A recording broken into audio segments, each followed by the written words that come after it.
Welcome to Violent Vinyl Radio, where we break down the best hair metal albums from the 80s and the 90s. So grab that volume up, crank it up, and enjoy the show.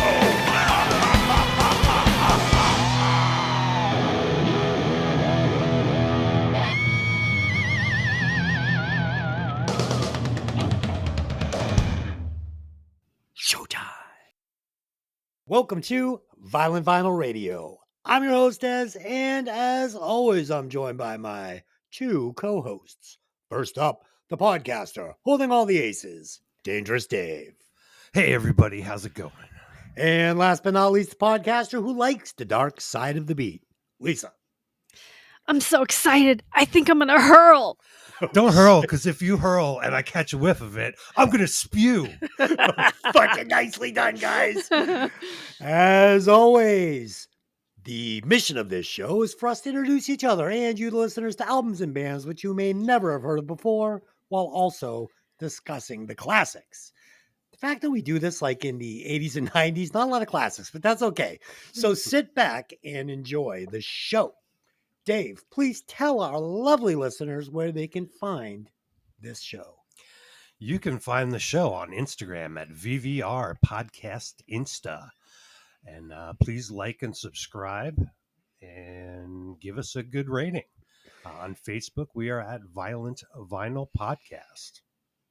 All right. I hope our listeners appreciate the treatment they get, because over on Hey, Did You Ever See That Movie? I start every show off by saying, please like and subscribe, especially if you're on YouTube, but I know you're not going to, so go fuck yourself.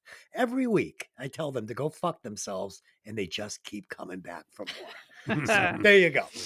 Okay, tonight we will be discussing Permanent Vacation, the 9th studio album by the great Aerosmith, produced by Bruce Fairbairn, released on August 25th of 1987 on Geffen Records.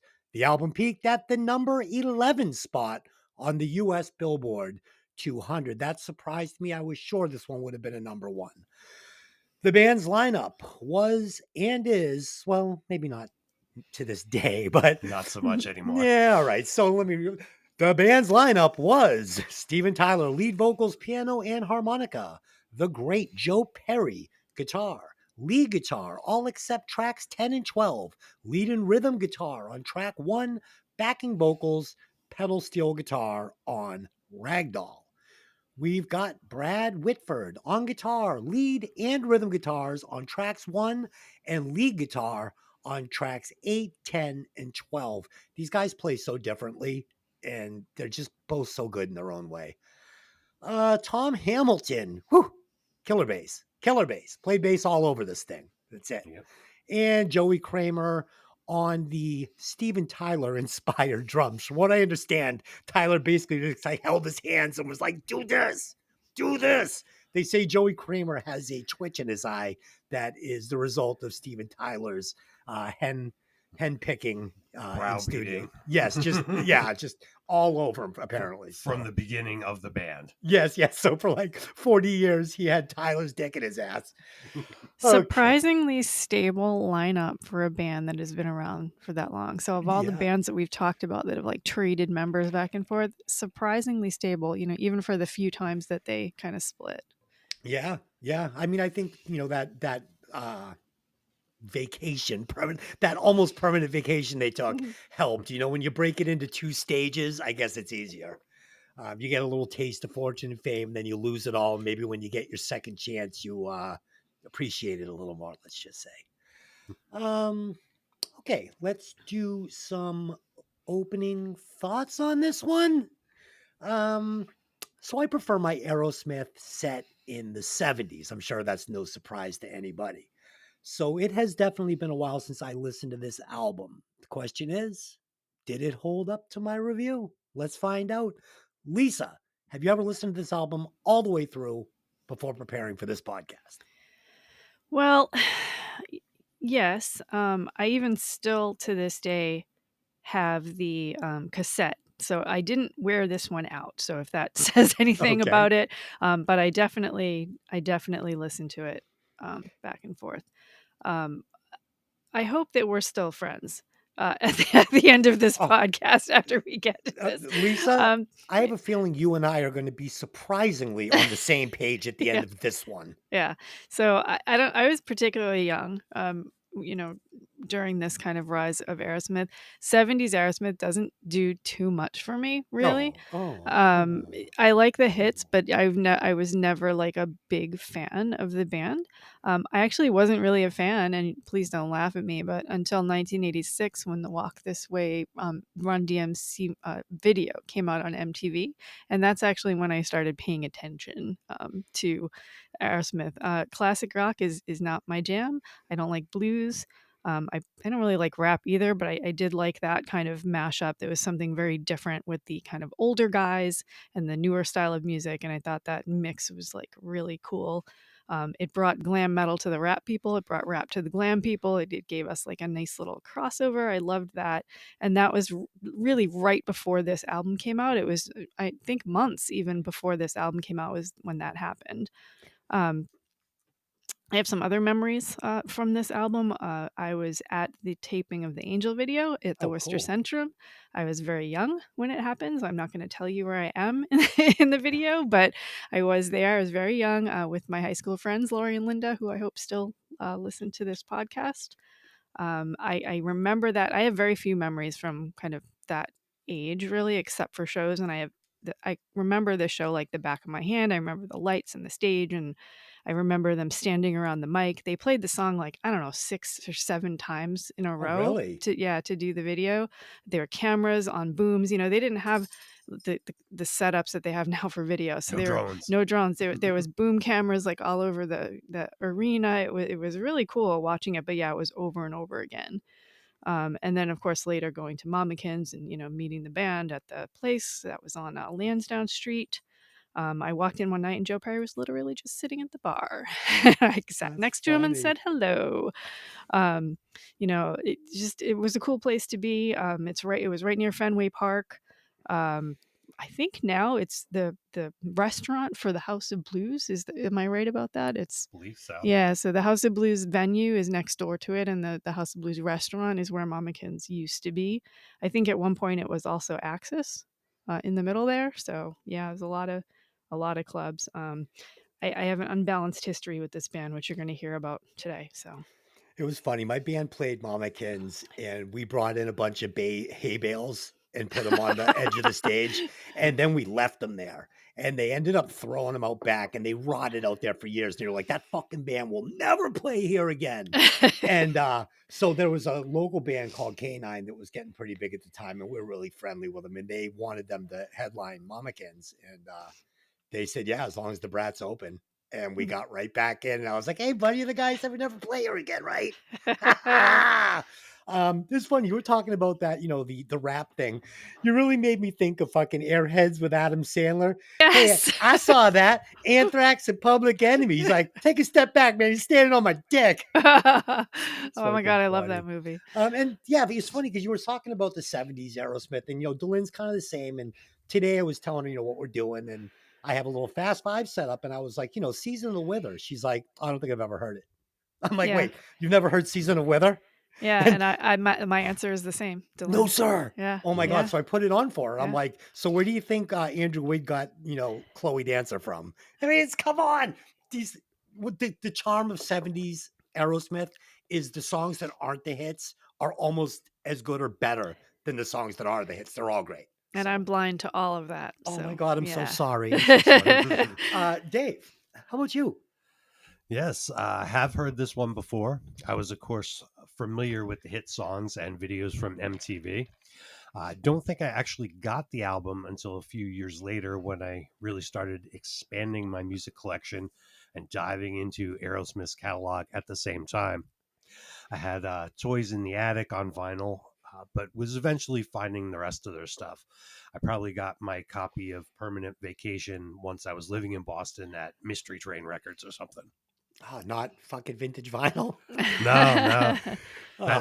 That's where the Toys in the Attic vinyl came from, though. Oh, nice. Vintage vinyl. If you're ever in New Jersey in 1986, Ford Ave, Ford, New Jersey. if you're ever there in a DeLorean, stop in and say hello. Okay. Great. So there you go. Everybody's familiar with the album. Let's rate the singer. As always, it's 100, 1 through 100, 25% on hair, 25% on style and stage presence, and 50% on vocal talent.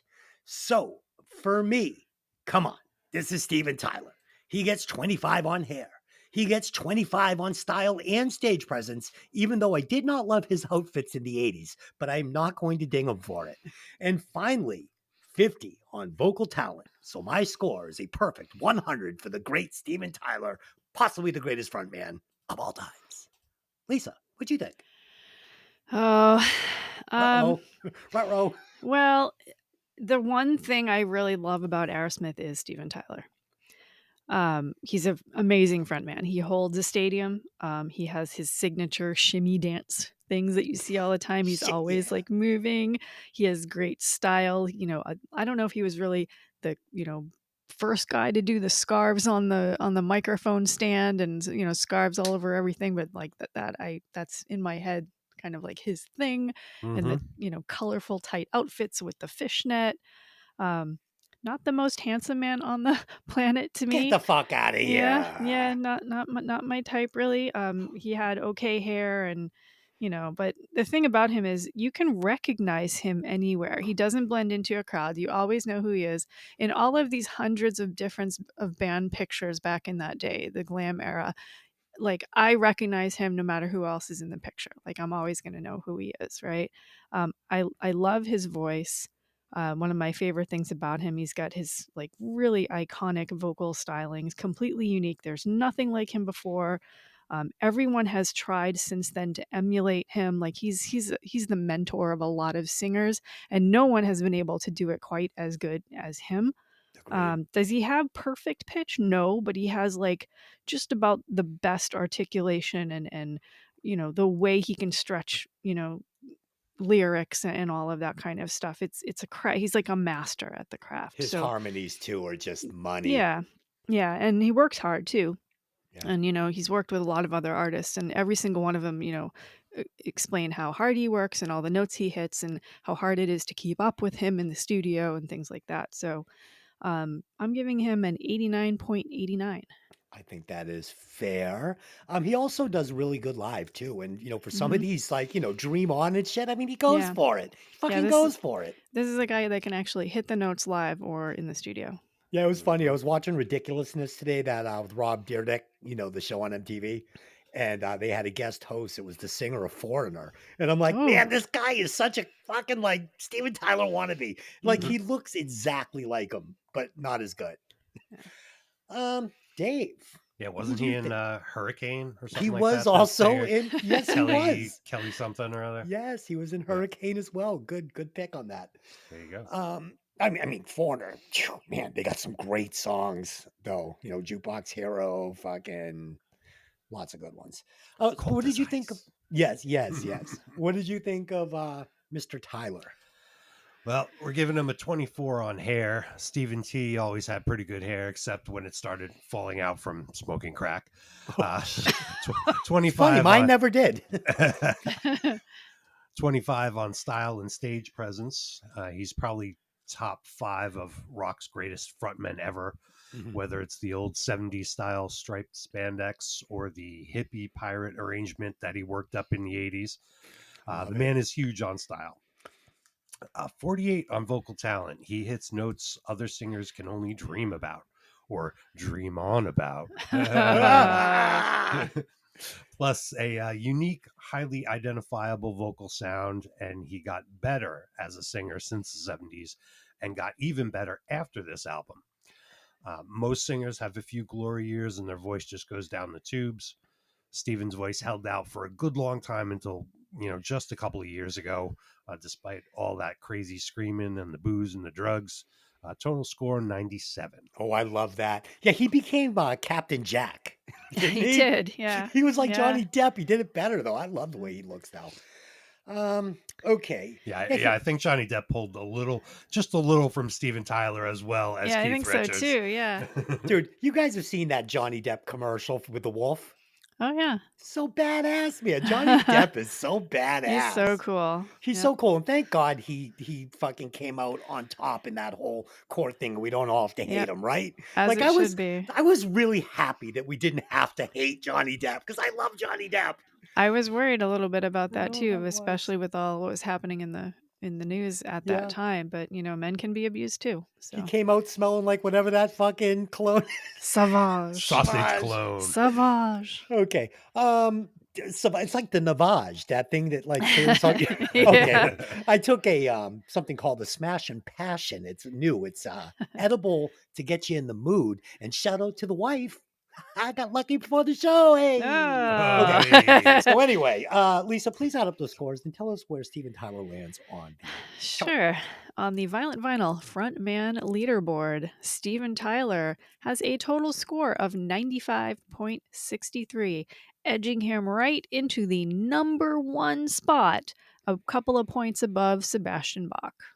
I like that. I like that because Sebastian Bach, like he had his Aerosmith and fucking Steven Tyler posters on the wall. Tyler is Oh, the yeah, OG. Oh, absolutely. yeah.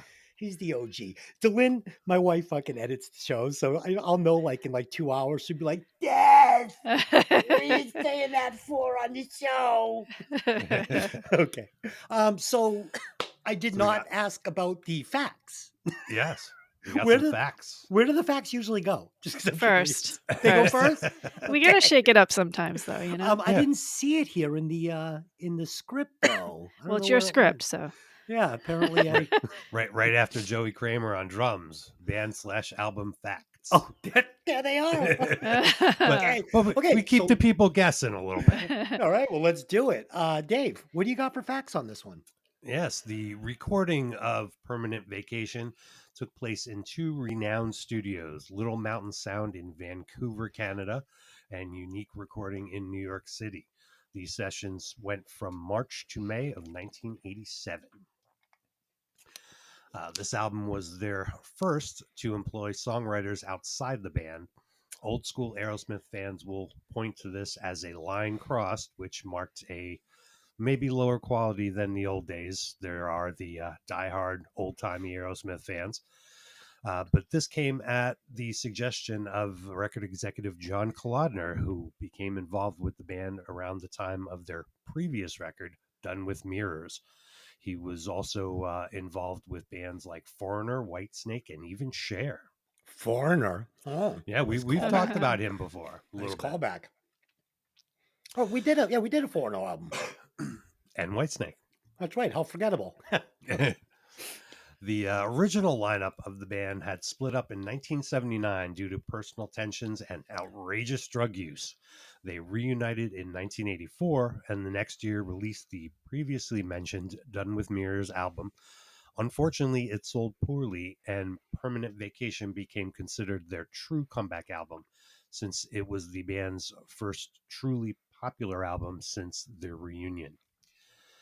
It boasted 3 top 20 hits and sold over 5 million copies in the US. The success of this album also paved the way for future, even more successful albums, including Pump and Get a Grip. Also helping to revive their career, as we mentioned, was Joe and Steven working with Run DMC in 1986 on that landmark remake of Walk This Way and its music video.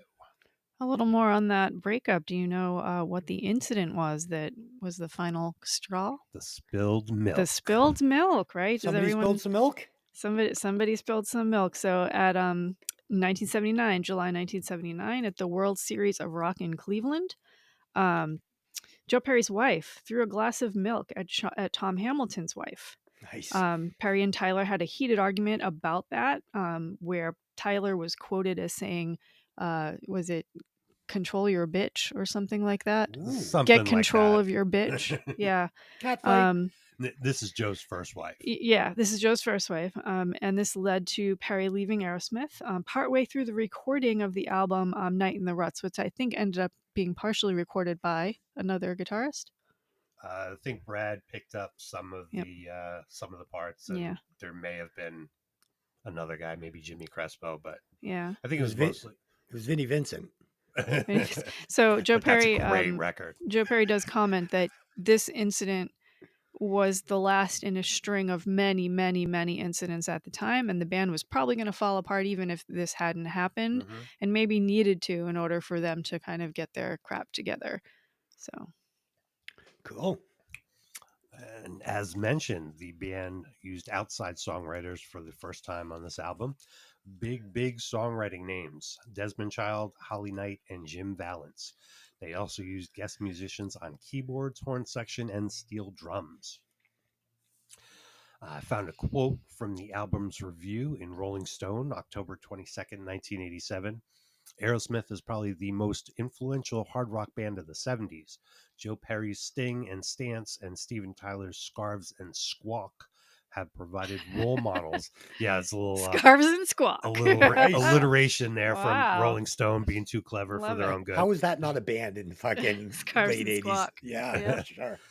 They have provided role models and bad attitudes for Bon Jovi, Cinderella, Rat, Motley Crue, and every band being signed out of LA today. Yeah. So end quote. They were back and showing all the bands they influenced how the big boys do it. Doesn't Tammy Down say something in the Decline of Western Civilization where he's like, we put the scarves all over our mic stands like Steven Tyler. Yep. Okay. Why is it when you do a voice, it always sounds like CC CC DeVille? DeVille. I It's saw always him on CC. what was that show? Win Ben Stein's Money. I was watching the other night, and it was CC DeVille, Matthew Sweet, and Weird Al Yankovic as the contestants. So yeah, Matthew Sweet yeah. from Striper, correct? No, Now the the girlfriend, girlfriend guy. Oh. Oh, okay. guy, pop guy Okay. from the 90s. Okay. That's Not Michael Sweet. Michael Sweet Matthew from- Sweet. Okay. I heard the sweet and went Yeah. okay. So got one last one. Shortly before this album, the guys in the band attempted to quit drugs and drinking. Geffen Records would only fund this album provided all the band members complete drug and alcohol rehab, which they did. They were reportedly mostly sober while recording the record.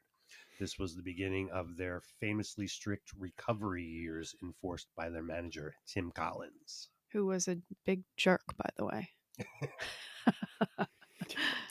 Yeah. Nice. So, Lisa, what do you have on this lovely album? So this was really hard to do for me. How do you introduce one of basically the best-selling U.S. hard rock band of all time? How do you summarize that, right? I mean, according to the band, they have sold 150 million records worldwide. Sounds right. Yeah, fifth under in the list of basically top-selling bands of all time. Beatles at 300 million, Elvis at 235, Queen at 190, Led Zepp at 145. Those are above them, and right below them is the Stones at 104. But I also learned a fun fact that the self-reporting album sales of bands is quite higher than what the Record Association reports as their sales. So the numbers are actually lower than what I just said. Mm. I also learned that something really cool. So, back in the day, people bought albums, right? You went to the store, you bought an album. That's what we did as kids. And nowadays it's digital, right? So I'm thinking to myself, if somebody just buys a song and downloads it, how are they counting that now as far as album sales in like the current world? And I learned that 10 downloads of a song, any song, whether it's all this, 10 songs on the album or a single song, counts as one album in the RIAA chart. Wow. That's very yeah. interesting. That is interesting. I did not know that. So Yeah, you before used to this. have to go So- down to vintage vinyl if you wanted the record. yeah. So this is their 9th studio album. So you have to think about, there was obviously money behind them. This is a powerhouse band from the 70s, but also remember what was happening. There was a couple albums before this that they did, pretty well in the album world, but they were, I guess, what you would call flops in Aerosmith's world. Mhm. And this kind of parallels what happened to Kiss in that same time period, right? Because Kiss had a couple of flops in the beginning of the 80s, just like Mhm. Aerosmith did. So they really changed it up for this album, although in my opinion, maybe a little bit overproduced, which I guess we'll get into later. But yeah, they did bring in powerhouse Desmond Child, which is controversial, but that I think was a good thing in my opinion. But I think Dave does not agree with that. So we'll see. So the album came out in mid 1987, which is kind of the sweet spot as far as these types of albums, right? So if you came out in 85, you were maybe a little early. If you came out in 89, you didn't have a lot of years left to ride like the glam wave, right? If you came out in 87, it was like the sweet spot. Appetite for Destruction came out the month before this album, right? This was like the perfect time for these types of albums to come out. So at the same time, we had U2, Joshua Tree, Prince, Sign of the Times. We had Michael Jackson's Bad, Depeche Mode's Music for the Masses. Yay, yay. Yeah, Electric. yeah. White Snake, Def Leppard, White Lion. Girls, Girls, Girls was the album for that year for the Crew. Crazy Nights from Kiss. So, yeah. So, and something I noticed, so in the 70s, Aerosmith fans were called they were called the Blue Army. Have you heard that? Because it was just basically a bunch of guys wearing denim, right? So the Blue Army. Jean jackets, as Jean far jackets, as the eye can right, see. right. But think about what that means, right? I think in the 80s, in the bands that were, out in 87, a lot of the fans were female. Right. Aerosmith brought a lot of built-in male fans like into this genre and had kind of an audience that some of the other bands may not really have had access to. You can argue Motley Crue did have a lot of male fans, but some of the other bands really didn't. It was female focused, I think. Yeah. So, yeah. So the band was, of course, featured on Wayne's World, which was our opening hello to everyone. So good. Yeah, one of my favorite appearances for them. That was actually in 1990, so a few years after this album. Saturday Night Live, right? Yeah, and in 2001, we're inducted into the Rock and Roll Hall of Fame. So let's go into the individual guys. Joe Perry also has his own solo band project called the Joe Perry Project, and is a member of Hollywood Vampires with Alice Cooper and the aforementioned Johnny Depp. And that may not be a mistake. He would just replace Tyler with Johnny Depp and off he went.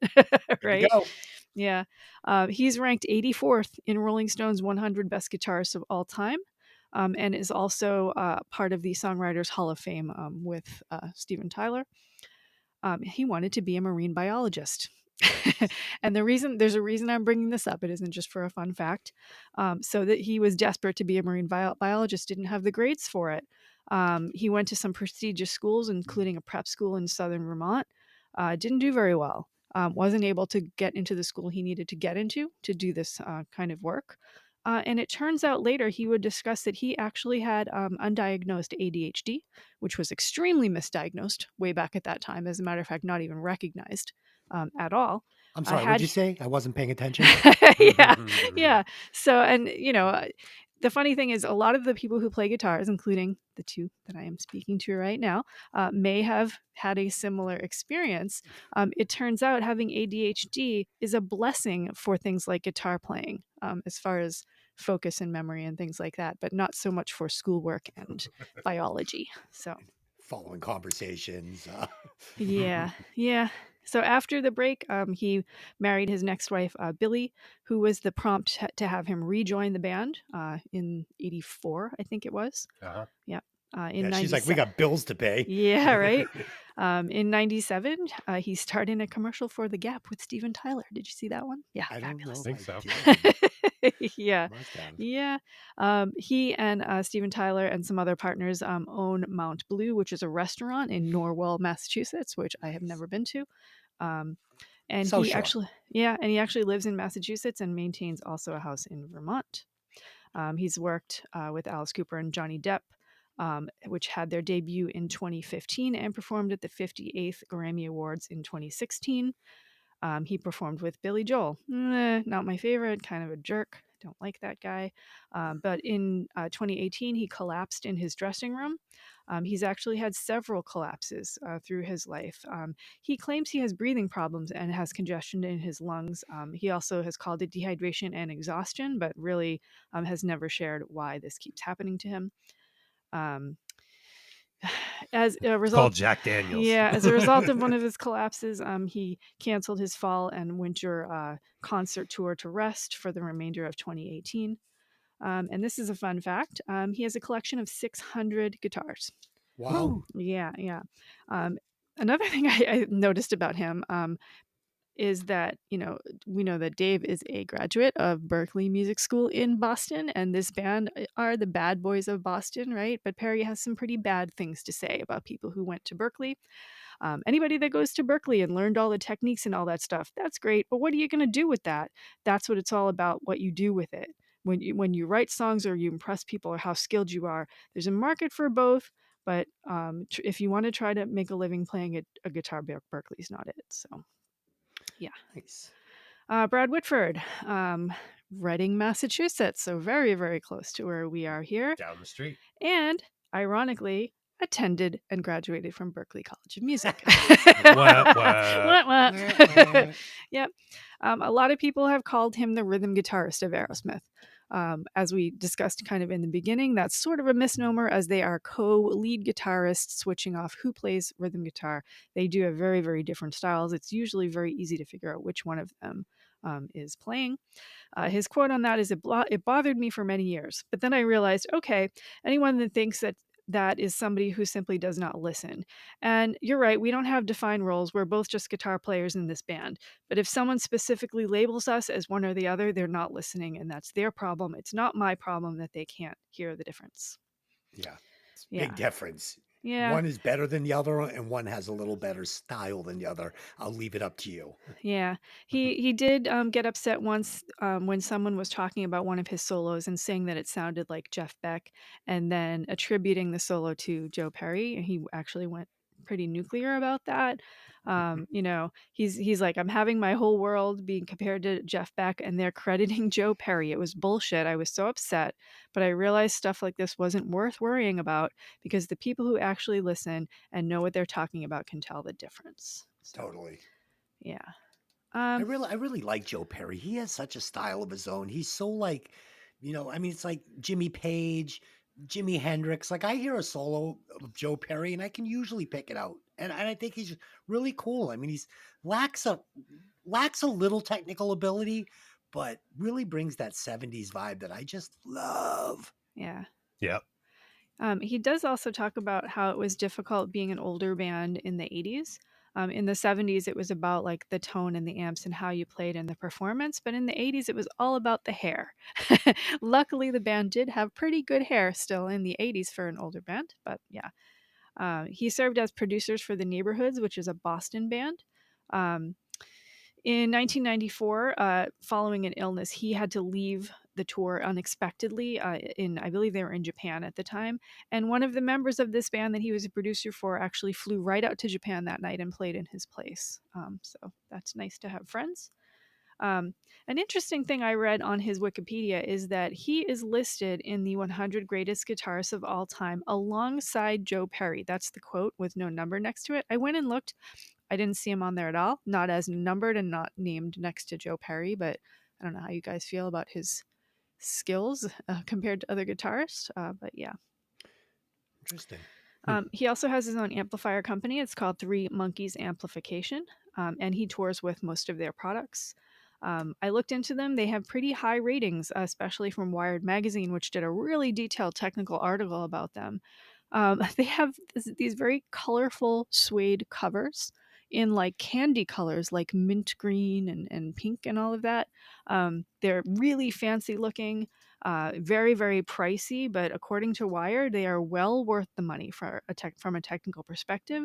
The only drawback was that people were trying not to take them on tour because that beautiful suede cover, could get scraped or whatever. And it's hard to like keep them looking really beautiful. So it may not be something that you carry around to gigs at, places to have it get thrown around. So Sure. Yeah. Live in the studio and Yeah. at home. Yeah. Okay. Tom Hamilton. Prior to becoming a musician, Hamilton worked as a nursing home orderly. He was going to be an actor. He was accepted to 2 different acting schools, but instead decided to pursue music. There was a band named Jam Band, and they were playing in Sunapee, New Hampshire, not too far from here, but maybe an hour or 2 drive, I would say. That was in 1970, and that's when they kind of met all of the other guys in the band and kind of came together as Aerosmith before they moved down into Boston. Did you know Done that? a lot of Yeah. skiing up there at Yeah. Mount Yeah. Sunapee. Yeah. There's a great skiing mountain up there. Yeah. Yes. I believe it was Joe in the band with Tom. Yep. And then Steven Tyler like showed up at the gig or something He like was in that. another Yeah, band, he was in a and different band. he played there, and Yeah. they sort of started talking. Yeah. Yeah. In 2006, he was diagnosed with throat and tongue cancer. He completed radiation and was supposedly clear of cancer. It did come back in 2011, but he is still to this day cancer free, which is Sort great of a fun news. fact about that: when Tom got that cancer, I actually lived with the bass player from Joe Perry Project and Oh, Fahrenheit, oh my gosh. and yeah, Dave Hull. He was my roommate for several years. I learned quite a bit about recording as we had a cool studio in the basement, and just a lot about everything. The guy is Mm, still kicking ass in Boston, and he actually hmm. was the fill-in bass player from Aerosmith. Yeah, So yeah, I that's remember so him, great. yeah, jumping out and going to do that. And I'd also like to give a quick shout out to Danny Hargrove, which was also one of the Ah, two bass players Danny. of Yes, yes. So great guy. I was blessed to be very friendly with both of those gentlemen, both amazing bass players from Boston. So Yep. there you go. In 2016, Thin Lizzy announced that Hamilton was joining them for their tours in 2016 and 2017, reunion shows, basically. He also has another band. I'm calling it a new band because it was announced basically in September 2024 called Close Enemies.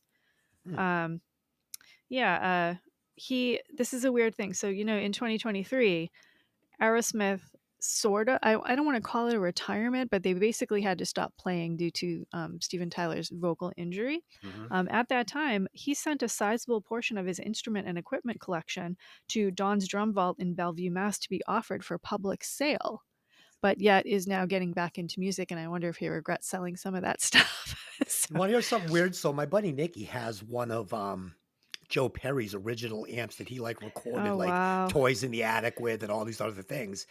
And he was going to go on Pawn Stars and they were Mm, going to do it there.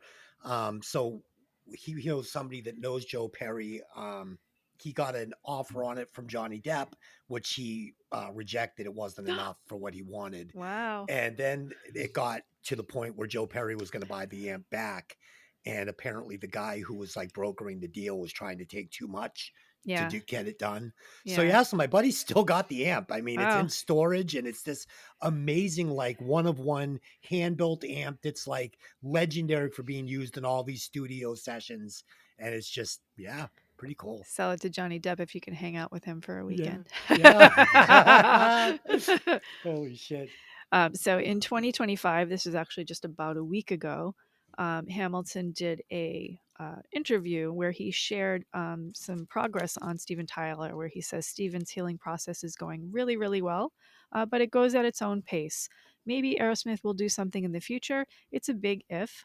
It's kind of a hint at a possibility, but there was a lot of talk about not wanting to push Steven too hard because it was a pretty serious injury that he had, and they don't want him to injure again or to relapse again. I So, think that they should just stick to, if they're going to continue on with their career, just make records and don't tour anymore. yeah, It's I time. think people would still appreciate that. I know I would. Yeah, So, and you're going to get another album or two out of it. Like one more yeah, tour and just stick a fork in Steve Tyler. You're going to kill him.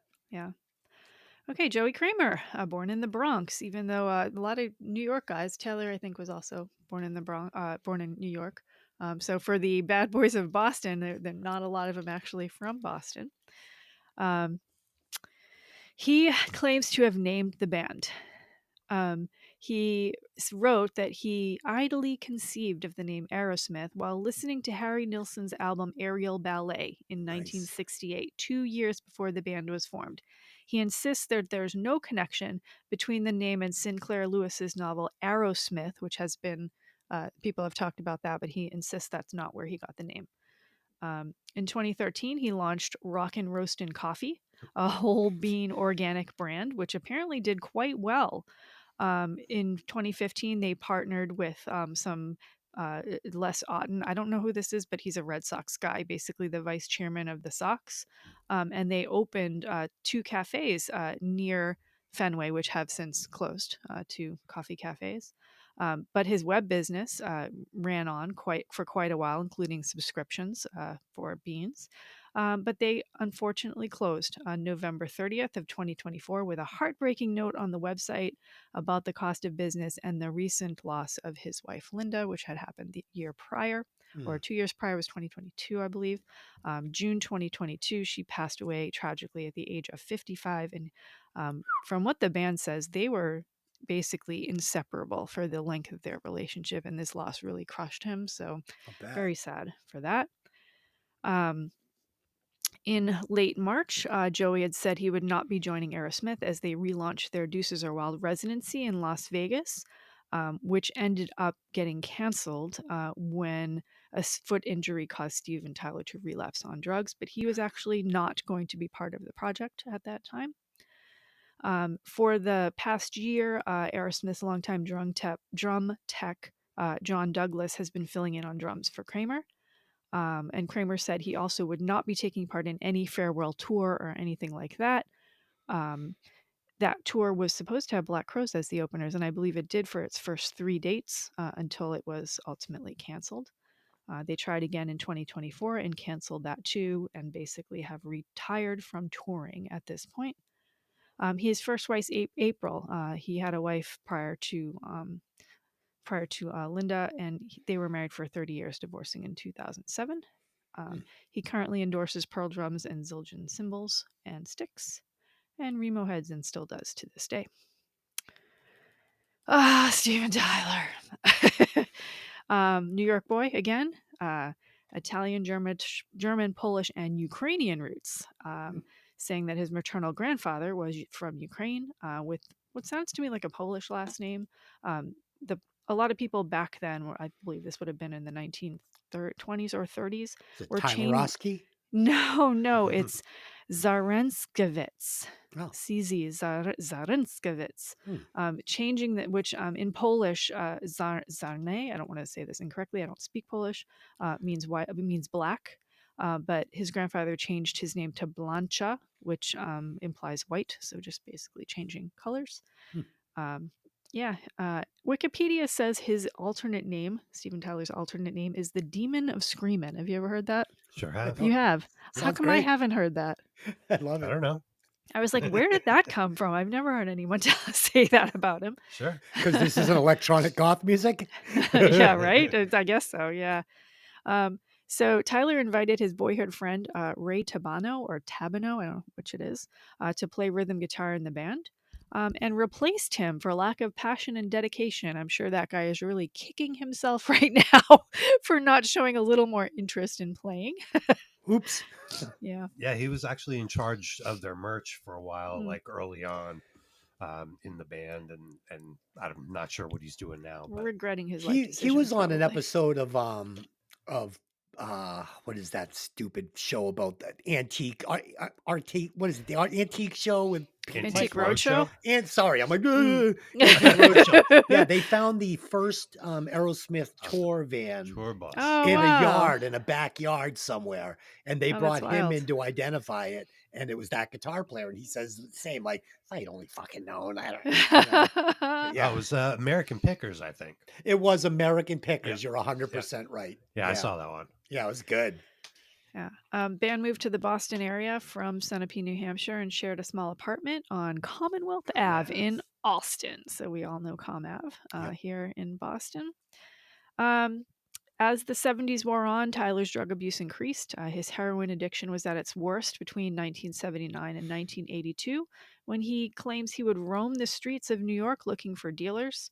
The quote is, "I made like 4 or 5 million by 1979. By 83, I had lost it all." Wow. Similar quotes from some of the other guys in the band who had kind of the same issues with substance. Imagine being the pinnacle band, really, of decades and having nothing after all of that, literally nothing. They're very lucky that they had still the studio backing that paid for the next few albums, because I don't think they would have been able to do it as a band. So Had a good time though, didn't you? yeah, right. Yeah, those tough years when Joe was not in the band, he Yeah. had to sell a lot of his guitars and a lot of Yeah. his old Aerosmith gear just to pay the bills. That's Very how that sad. amp wound up in my buddy's storage space. Yeah, Yep. wild. I bet. Wild. In the fall of 1980, Tyler was injured in a motorcycle crash that left him hospitalized for 2 months and may have made his drug addiction worse as, the painkillers for the accident kind of wore on. The list of people that he has not collaborated with would probably be shorter than the list who he has collaborated with, but obviously Alice Cooper, Motley Crue, Kiss, Billy Joel, Trans-Siberian Orchestra, lots of movie soundtracks and appearances. He's in Rolling Stone's list of 100 greatest singers, a third on Hit Parader's top 100 metal vocalists of all time, and as I mentioned when we talked about Joe Perry, he's in the Songwriters Hall of Fame. Um, Ironically, he received an honorary degree from Berklee College of Music in 2003 and in 2005 received an honorary doctorate from the University of Massachusetts, Boston, which is where I went to school for music. So Nice. there you go.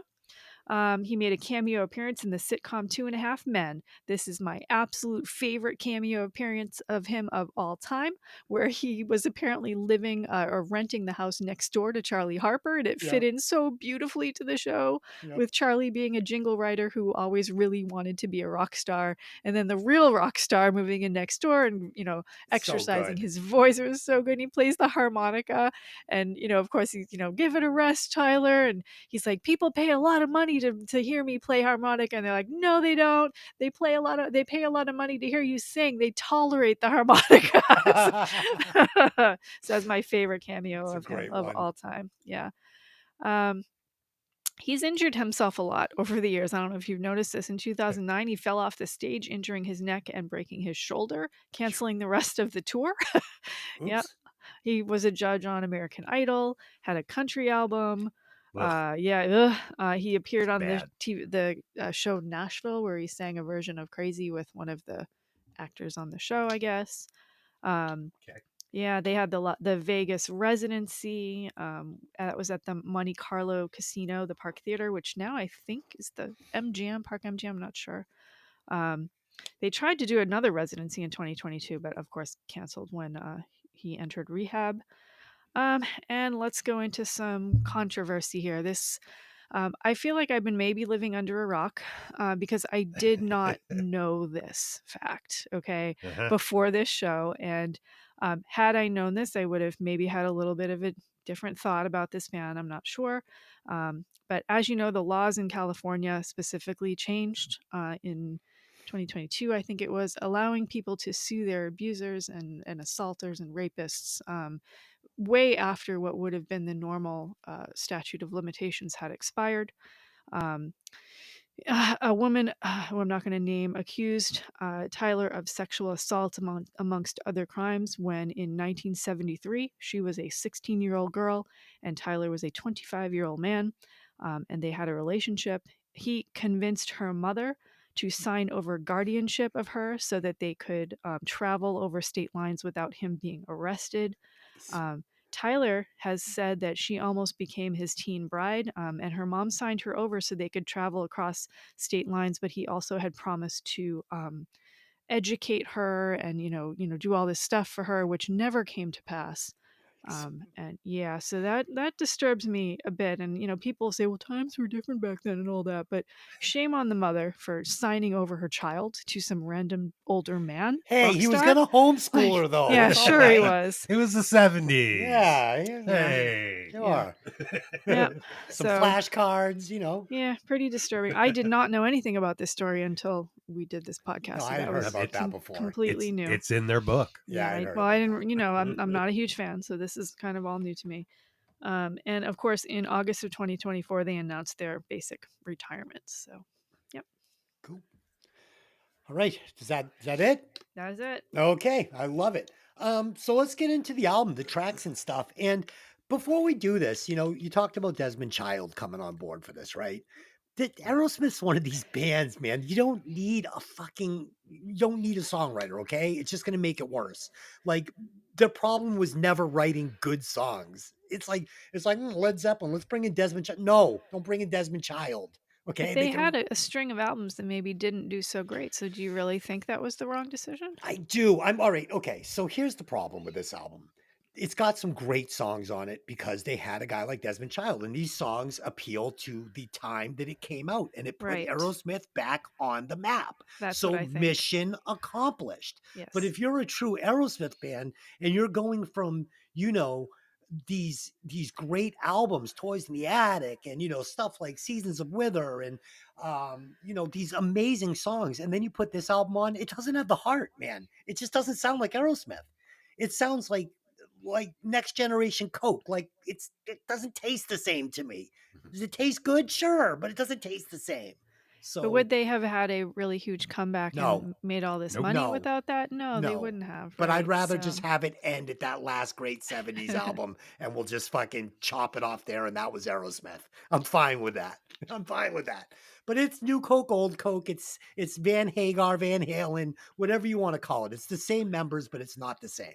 So I'm just going to caveat that going into this album. This is not my favorite Aerosmith, but it's still Aerosmith, right? Does that make sense? I don't know. yeah. Okay, let's get into it and we'll figure the whole thing out now. So the first track on the album is Heart's Done Time. This one, and again, I haven't listened to this album in a long time, so I put it in. I like the build in the intro, minus these strange whale sounds that they had, like kind of weird, but dynamically it sets up the song perfectly, right? Because when the snare kicks in and the song kicks in, I thought it was great. Great guitar riff in the right ear. We get this killer 3-note descending guitar riff in your left ear. They work so good together. Kramer bangs out this really fucking straight snare. It sounds great. But I do have problems with this song, and they lie in the arrangement and the lack of lyrics. The song doesn't have a bridge, and the chorus just isn't good enough to carry the whole load. And as much as I usually love Steven Tyler's lyrics and vocals, they do get rhymey from time to time, but he writes from real world experience. And for me, that's super important. This one feels lazy and incomplete, and I just didn't really care for it. I mean, it's just the way I saw it. Dave. Well, we got some similar notes here. I like the build in into a really ass kicking groove. Yeah. If you're not tapping your foot or headbanging along at 1 minute 5 seconds, check your pulse. The guitars on each left right side are playing different things, then kind of coming together and doing their own thing, and then coming back. They also have a great dual guitar solo. The song was written by Joe Perry with Desmond Child. Excuse me. So, yeah, Steven wasn't really involved in the writing on this one. He wasn't at the studio yet, but great opening song. And also, if you check in the liner notes of the album, they mention the whale songs and give you the address for the Save the Whales. Dude, are they really whales? They're really whales. I No, think they sir. are. Yeah. Yes. Dude, I was totally riffing there. Yeah. check Shit. the album. Yeah. It's like cover. that But you know Star what? Trek movie. No one looks at liner notes anymore. People out there are going, "What are liner notes?" Oh, God. Liner notes are what were included in the album when you bought it, and you were holding it in your hand. Yeah, it reminds me of that High Fidelity album movie with John Cusack where he says, I want to date a musician so I can maybe they just write something about me in the Yeah. liner notes. Lisa, what you think of the tune? So I like the opening of this song. I like the build up. It's sort of like a trains a coming guitar, kind of like here it comes. It's a proper opening for a song, a little bit theatrical, good opening for an album. I admit I don't remember any of this at all, though. So Right. Yeah, nothing. nothing, blank. We are immediately introduced to Steven Tyler's classic vocal screams right away, and I'm here for that. But the music is immediately not my style. It's bluesy and not in a good way. I don't really like blues in general, but like when LA Guns does that sleazy blues stuff, I love that, and this isn't it. It feels a bit dated for me, even for 1987. And then I see Desmond Child had a hand in it. This man is a powerhouse hit creator, and I'm like, what went wrong here? Whose fault was it that this one like missed the mark? There's only 2 verses. The lyrics are dynamic and very well delivered by Tyler, if a bit simplistic. And immediately I'm noticing the production on this album, and it's already grating on me. So this should be a bluesy, sleazy, gritty song where they, like the 70s, maybe leave in some of the mistakes, leave it dirty. This was completely cleaned out, shined up like a penny, and scrubbed of anything that could be considered unique. I believe probably when they play it live, it probably doesn't sound like this. There's what I'm calling a guitar interlude. It doesn't really feel like a true solo to me. It's not like, not that kind of a break. And then I realized there's more quote unquote solo a little bit later in the song. I'm getting a little confused. Um, there's like this vocal styling towards the end, where he does his classic, playing with the lyrics and a little bit of screaming, and I like that. I do like this kind of dirty style of guitar, but it's not dirty enough because the production cleaned it up too much. But overall, forgettable. No official video, but there's some great live footage of this song from 1990 in France. Dude, right after I finished listening to this album, and it's in my final notes, Walking the Dog came on. Because, most of you on Uh, Pandora, I listen to the whole album, and then when it's over, it's just the next thing yeah. pops up. And it was Walking the Dog. Ba-na, ba-na-na-na, ba-na. And I was like, wow, that album sucked. Not Walking the Dog, Yeah. Permanent Vacation. Like, Yeah. as soon as that came on, I'm like, oh, yeah, that's Aerosmith. Like, that's that sleazy, incredible, dirty rock and roll that I remember. This is just fucking. Oh, it's like kissing just the tip. It's horrible. It's horrible. All right, number 2, Magic, but it's Aerosmith, so it's not horrible. This is a trouble for me. This is Yeah. trouble for me. Steven Number Tyler can make anything sound great. So had I never heard of Aerosmith song from the 70s, and this was the first song I ever heard, I'd been like, yeah, I like Aerosmith. They're good. But I don't know. Number 2, Magic Touch. So the music on this track is really good, like really good music track. I love the arrangement of the song. Joey Kramer. So this is kind of weird for me. So this is where we get this kind of like shoehorned 80s style into a 70s band. So Joey Kramer, he's pounding out these super straight fucking drum beats. Ba, ba, ba, ba, ba. And it works for the song, but it doesn't feel like Aerosmith to me. And he's also going to pull out this snare roll that he's going to do a few times on the snare. Tommy Lee, Wild Side, fucking. So he's doing what he's supposed to be doing on this album, but it just doesn't feel like Aerosmith to me. I think Steven Tyler's fine here, but this is a lot of back-to-back rhymes. And that is kind of his MO, like I said before, but the words aren't great. And that's the difference here. The lyrics just aren't great for me. So when you're rhyming and they're not great, it just piles up to a big pile of nothing. But he did bring some really catchy melodies in the chorus, especially this one little section where he completely changes the melody.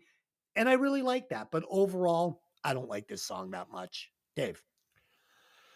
Really cool opening. Another mid-tempo rocker.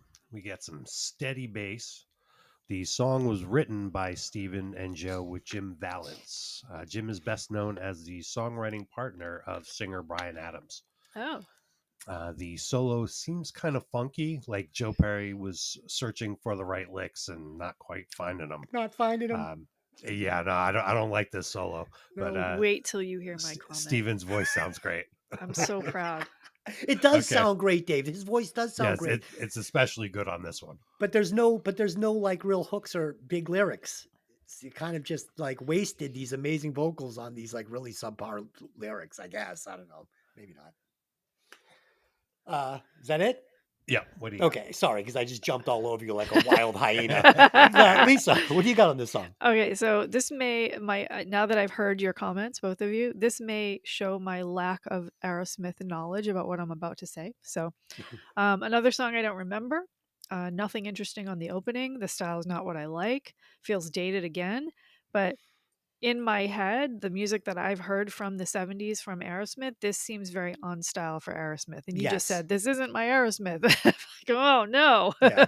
So. No, but the music was good, though. The music was kind of like had that sort of flavor, a little bit. I like they did some, all right, I don't know how to call this, layered vocals. Like it's all Steven, but there's like 10 of him, like singing with himself, like harmonizing with himself. Yeah. Love that. Love that. Lyrics are a bit empty.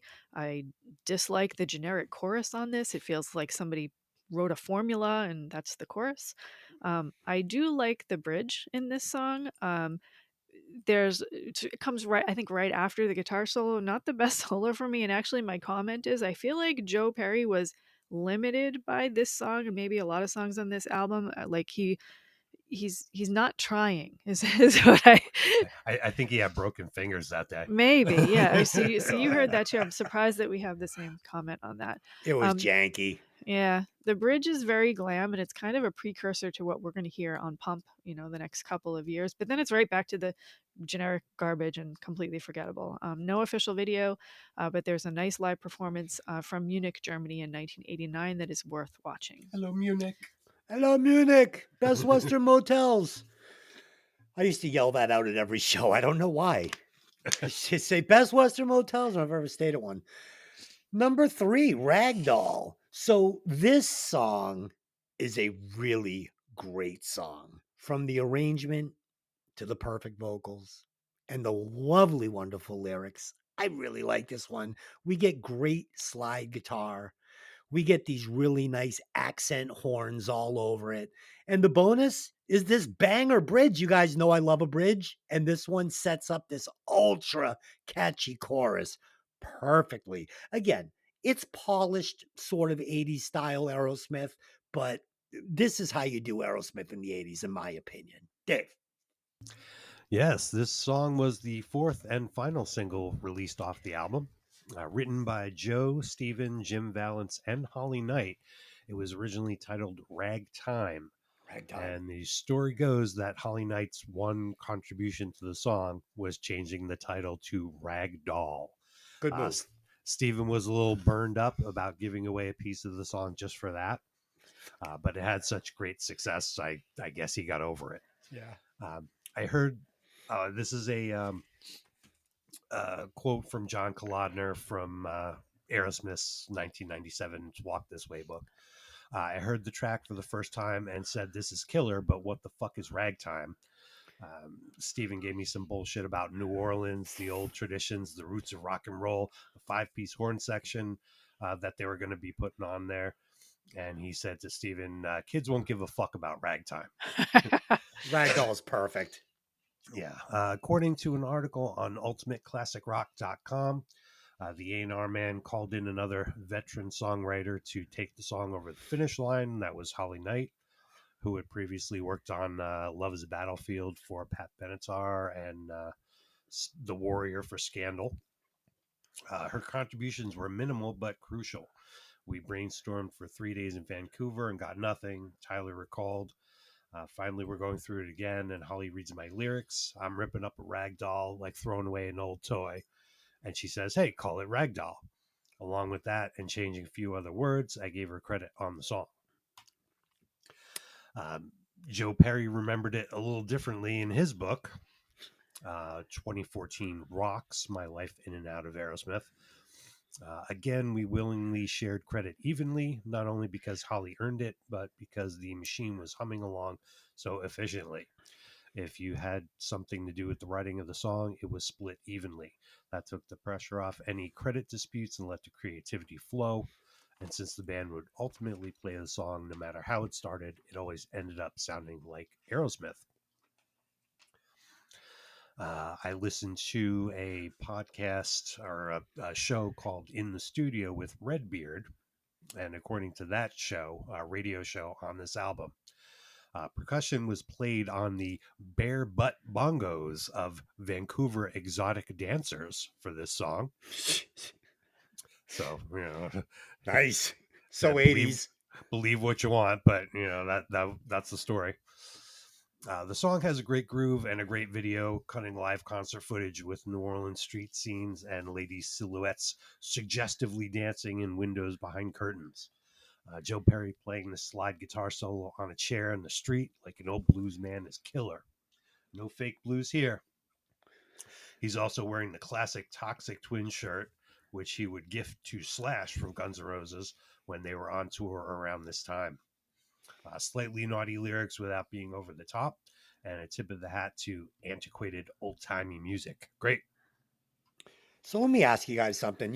At this time when this album came out, Guns N' Roses was red hot with Appetite for Destruction, right? and it was changing the face of what hair metal was at the time from, Poison and stuff like that into what Sure. everybody wanted to be. I mean, you had bands like Warrant taking off the makeup. You had, every band was trying to become Guns N' Roses. Guns Sure. N' Roses was trying to be Aerosmith, Aerosmith, yeah, 1978. right. So imagine if they hadn't done this album and the one before it. Imagine if they had just said, you know what? We're going to do Aerosmith. We're going to do what this band is trying to replicate. And they had written this album without Desmond Child, and they had come up with a song like Walking the Dog or Sweet Emotion. I mean, it could have gone either way. Maybe they don't catch that magic again and the album doesn't have a hit on it. But if they did right to their ability and had come out with an album like Toys in the Attic or, one of those big bangers back then, it could have been even bigger. Like it could have been even bigger because the world was ready for 70s Aerosmith at this moment. And they gave us an 80s glam band. It was kind of weird to me. Lisa. So this is one of my biggest memory songs from the album.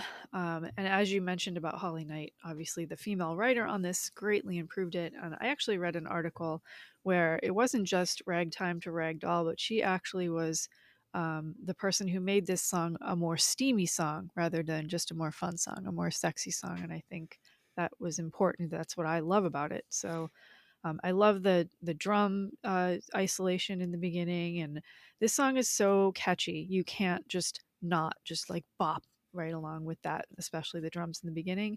It's fun. The lyrics are dynamic. Steven Tyler's delivery is ridiculously on point.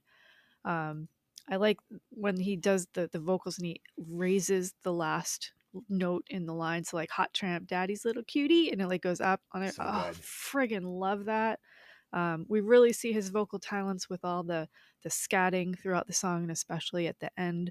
Um, he's really talented at that, and that's not, people think, oh, he's just like rambling. No, that's a really, developed skill that he has, right? That not a lot of singers can do. Steel drum solo, which is, fits, I guess, in the song, but is not my favorite part of it.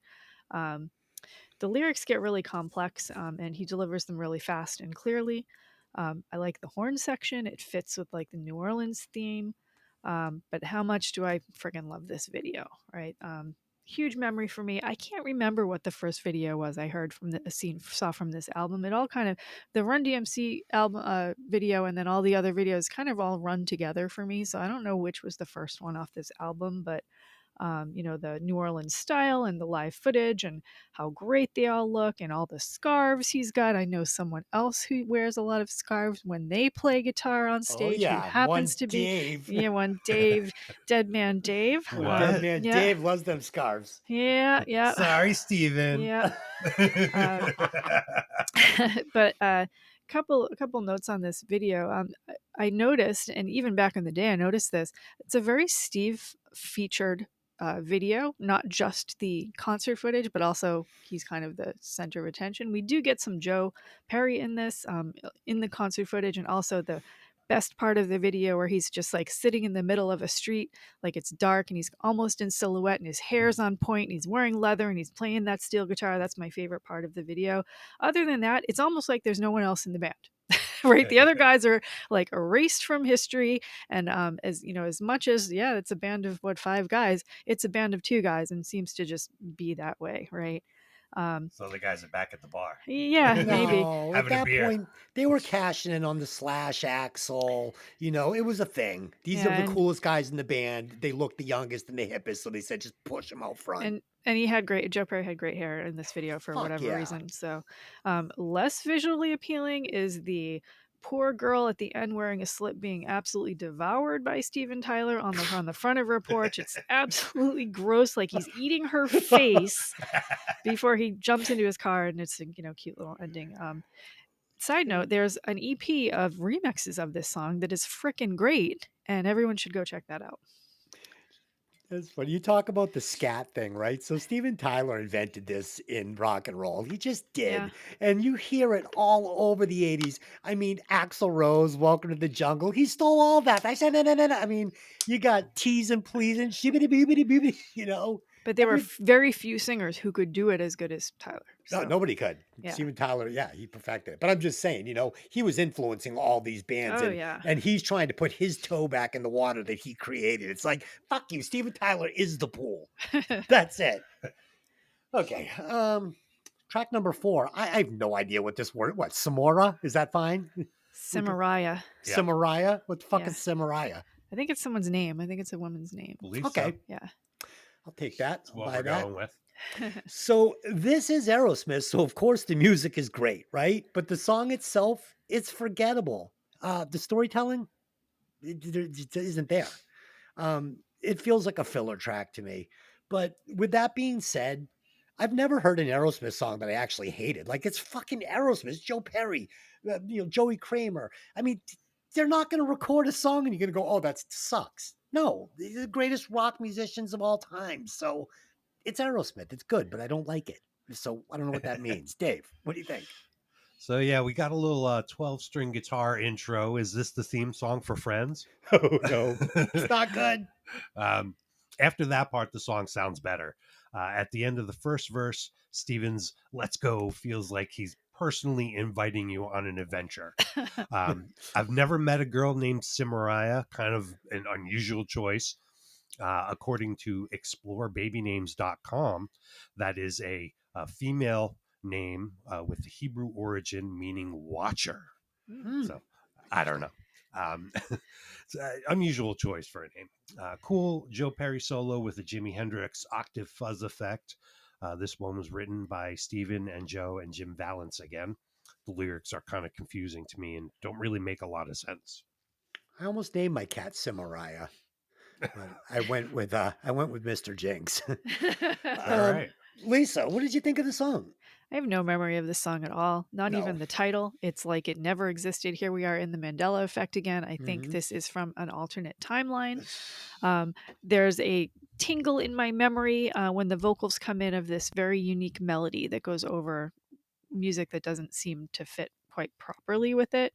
I do notice the drums a lot in this song in a good way, not in a bad way. I love the vocal screeches from Tyler at the end of verse 2. The chorus is better than the verses for me, but the song is kind of missing an identity. There's too many changes. It changes like to different feelings along the whole thing, and I get a little lost. Guitar solo is kind of nice, but again, I feel like it doesn't fit the song, almost like it was written for something else and they just kind of tossed it in here. Um, I feel like this may have been intended to be a ballad and it turned into something else.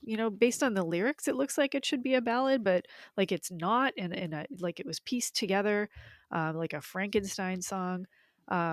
There's no official video. There's no live footage of them playing this song any other time. And the song, has that fade out ending before I understand what's even happening. And I'm left completely confused. So Yeah, I agree with everything you just said. All right. So track 5. So this is just one of those moments for me. So unlike the last track, we're going to get some great storytelling here, kind of like in Ragdoll, right? Now we're back on the money here. We're writing great music again. This is how you write a hit single. This guitar solo, this is Joe Perry. I love this guitar solo. It is so money. It's so melodic. When it came on, I remembered every single lick like I could hum it out perfectly. We get more incredible horns. You guys know I love brass. That's from fucking Hanoi Rocks. Anytime you want to pull out a saxophone or a horn, just go ahead. It's fine. Tyler delivers the whole thing perfectly. But this is Steven Tyler perfect. But again, is this my favorite flavor of Aerosmith? No, it's not even close to my favorite flavor of Aerosmith. I honestly don't like this song. I never have. But I'm not going to sit here and say that I can't identify that it's a perfectly written hit song that everybody is fucking kicking ass on, because every performance on this song is perfect. I just don't like it, but I know it's great. Dave, what do you think? Well, this was single number 2 off the album. It was written by Steven and Joe with Desmond Child. Its original title was Cruising for the Ladies, which co-writer Desmond Child correctly determined was terrible. Oh, no. The finished title came from the band meeting up with Motley Crue, whose California vernacular made every other word out of their mouths, dude.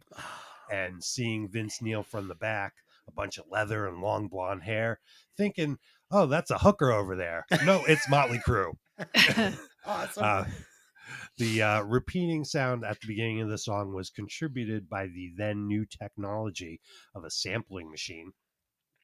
The band reportedly messed around recording fart noises into it and eventually used it in a musical fashion for that unique repeating riff. Oh my god. Yeah, Joe Perry was cautious about the lyrical content, worrying it could offend their audience. In 2012, Desmond Child said, I talked Aerosmith into the whole scenario of a guy that walks into a strip joint and falls in love with the stripper on stage, goes backstage, finds out it's a guy. And at the time they were writing the song, he said, Desmond Child said, I'm gay and I'm not insulted. Let's write this song. Um, Child has refuted all allegations of transphobia, defending the song as accepting because of the lyric, never judge a book by its cover or who you're going to love by your lover. The video is fun, mostly showing live performance by the band, live in air quotes, but also featuring Joe Perry's wife playing saxophone and Jod Kalodner with his giant ZZ Top style beard wearing a wedding dress, and Steven himself in drag. I love that scene so much. Slamming drum groove, powerful Joe Perry guitar solo, big horn section, good song. Nice. Yeah, I mean, I've told the story on the show before about banging the stripper in San Francisco in the dark closet. And, I don't know. Was it a dude? Was it a chick? I mean, it was We'll never know. It was 1989. Does it matter? I mean, she had great Doesn't tits. matter. She had Yeah. great tits. Phenomenal tits. That's all I can say. I don't know. I'd like to believe it was a woman, but Lisa, what did you think of the song? So this song has Desmond Child's hands all over it, I think. I Yep. think his hands are what made this the big hit that it was.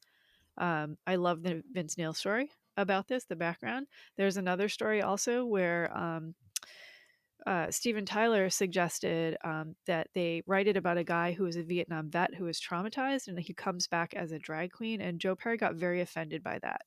And he gave him a stern look and said, some of my friends are vets, and they tossed that idea and came up with the other idea. I don't think this song would be made today.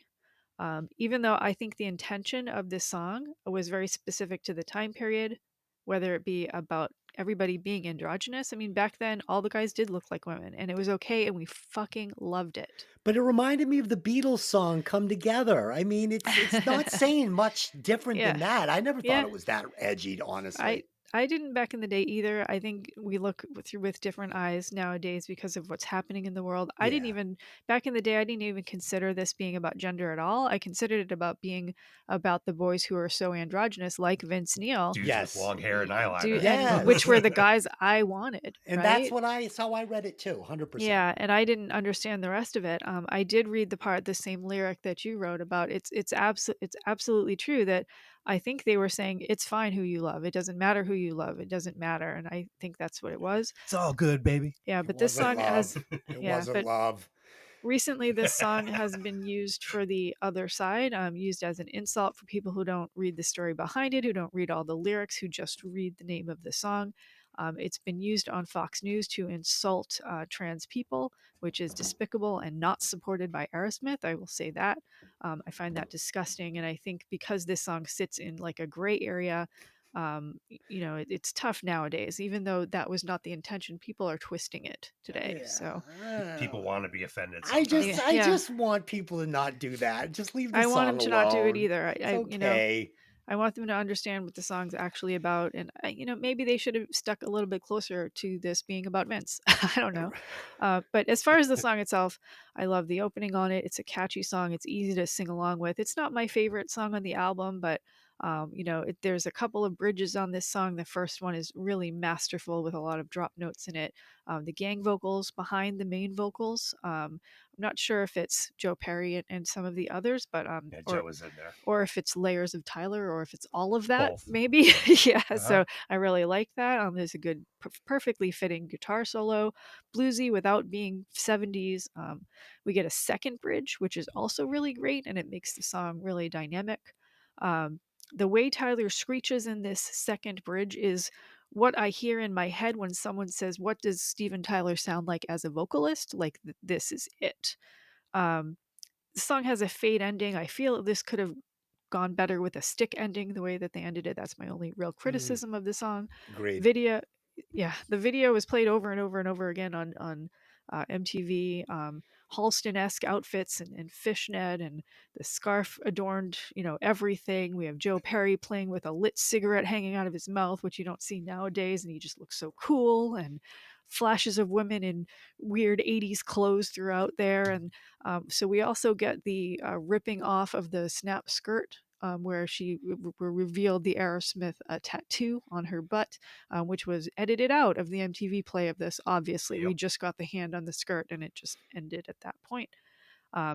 What is that beautiful silver guitar that Joe Perry? I think it's a Les Paul. Sparkly guitar. Oh, It's a Gretsch. it's a Gretsch. Oh my God! If that isn't the most beautiful guitar. It's nice. Yeah. Really nice. So Super pretty. cool. Yeah, that's it.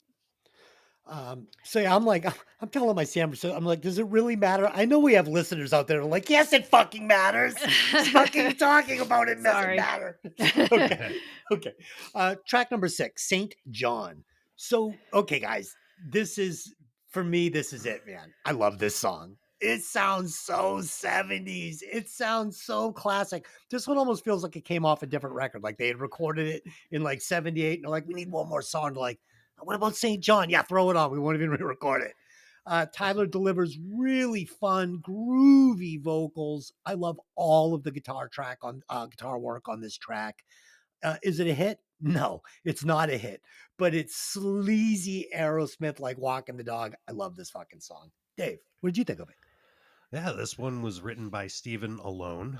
The only song on the entire album written by just one person. It's okay, kind of old-time bluesy. Lots of vocal layering in the chorus. St. John the Apostle is a figure in the Bible who was one of Jesus's first disciples. He's said to have held a position of authority in the early church. In Catholicism, he is the patron saint of love, loyalty, friendships, and authors. I'm wondering if this is some rehab 12-step kind of stuff coming out here, but Maybe. It's a cool song. It's all right. Yeah, for sure. Lisa, what did you think about the feel of this one? Now that Dave has gone to the religion side of it and the 12-step, one of my first comments on this song is this seems like a song that would be played in a strip club. So, Nice. Yep. I do actually remember this song. I'm not really sure why I remember it. I do like the bluesy stuff, the layered vocals. And the sleazy, dirty parts of it. But then there's a transition. I think it's when it goes into the chorus where it goes overproduced and clean again. Yes. I wish the song would have stayed dirty. I think I would have liked it a little bit better. There's a weirdly glam guitar solo for such a bluesy song. Did you notice that? Yeah, but then there's a second solo, like, I don't know if like a play out at the end where that is bluesy and kind of fits the song a little bit better. I like the slinky parts, but not the rest. And my main comment is this song doesn't seem to fit on this album. Yeah, So. it doesn't. And I was so desperate for that 70s sound. I looked past that solo and the greasy spots. I was like, I'm fine. It's close enough. We're here. All right. So that ends side A of Aerosmith's Pump. So if you're listening to the show on vinyl, flip it over right now. And while you're doing that, I will entertain us with a quick Fast Five that I put together. At least I'm glad we spoke before the show because I had Seasons of Winter on this, but I have replaced it with Dream On for the casual Aerosmith fans. All right, good. There you go. So what we're going to do is we're going to do Fast Five, 70s Aerosmith versus 80s Aerosmith. I just couldn't help myself. So number 1, we've got Sweet Emotion or What It Takes. Dave, which song is better? Ooh, you're probably gonna want to smack me. But I wouldn't do this. This is going out live. People are gonna hear this. I like What It Takes. Okay, Lisa. Which Sweet song Emotion do you is like a good better? song, but this is easy for me. Sweet Emotion is a good song. Sweet Emotion is the good song. Yeah, this is easy for me. I love Sweet Emotion. It's 100% that way. I don't really like the other song. So the correct answer is Sweet Emotion because it's one of probably the 5 best songs ever written. Yeah, I agree. As much as I'm not an Aerosmith fan, that is one of the highlights. When that bass line kicks in and I'm driving to work, I know it's going to be a good day. Yeah. Okay, number 2, Walk This Way or Ragdoll? Dave, which song is no. better? Yeah, I'm going Walk This Way. And Lisa, which song do you like better? I'm gonna pick Walk This Way, even though I do love Ragdoll. Yes, the correct answer is Walk This Way because it's a much better song. Number 3, Walking the Dog or Let the Music Do the Talking. This is the only one that was tough for me Ooh. out of all these. Dave, which one's better? Well, they actually wrote "Let the Music Do the Talking," and "Walking the Dog" was a cover. So I'm going that way.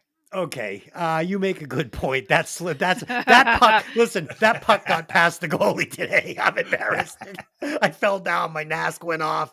The light went on. I gave up the winning score. Sorry. Um. Okay, let's just say "Let the Music Do the Talking" is the better song and move on to floor.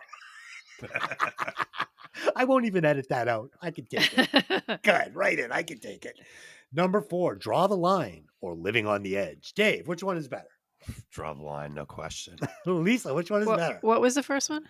Draw the Line or Living on the Edge? Oh, Draw the Line. Okay, Draw the Line is the correct Maybe answer. I am a 70s fan of Aerosmith because I think I picked all of the 70s songs. That's weird, right?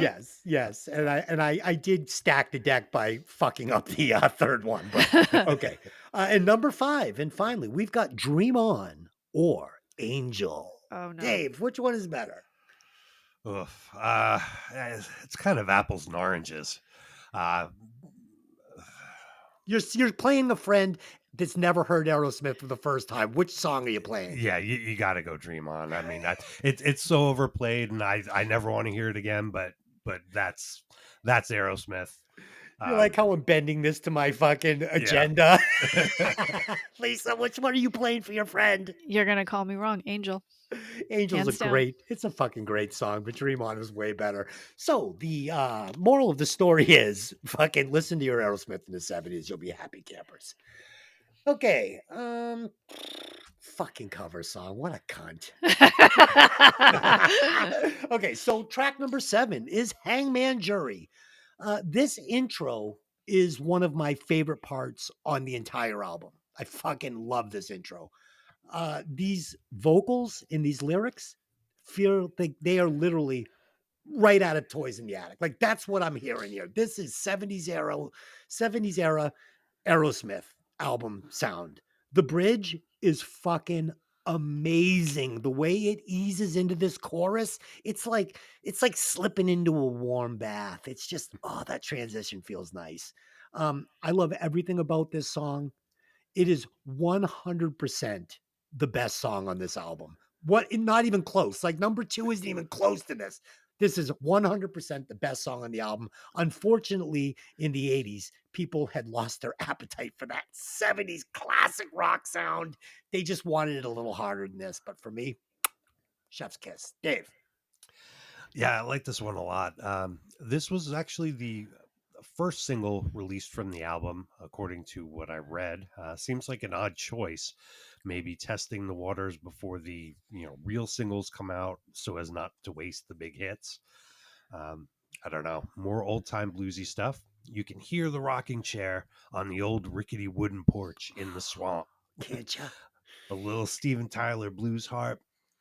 Legend has it Joe Perry's acoustic guitar on this track was a $50 pawn shop guitar. Love it. Extra blues. Wow. Extra blues, tobacco all over it. You can taste the moonshine. The dog is blind to one eye. Oh. Great sound when it kicks in with the full band.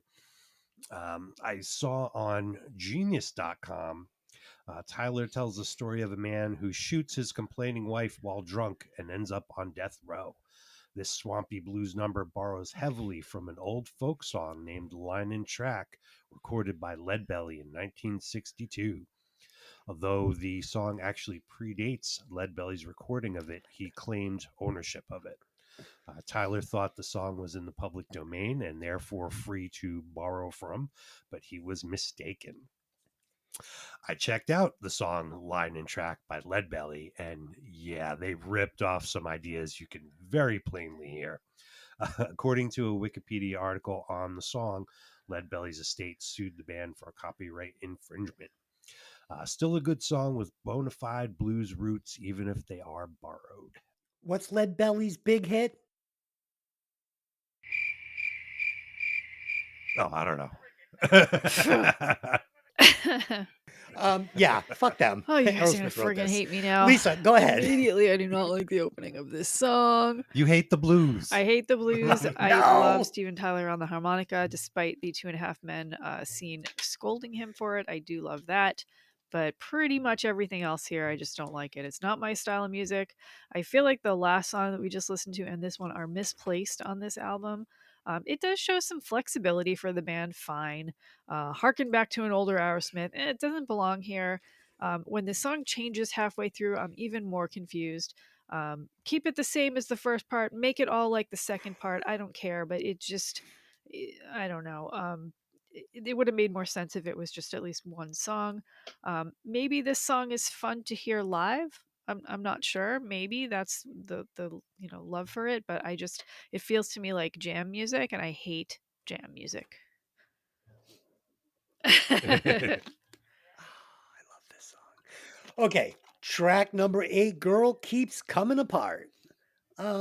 This one, it's got everything, right? It's got everything. This is like I'm ordering the 27 flavor soup from the kitchen.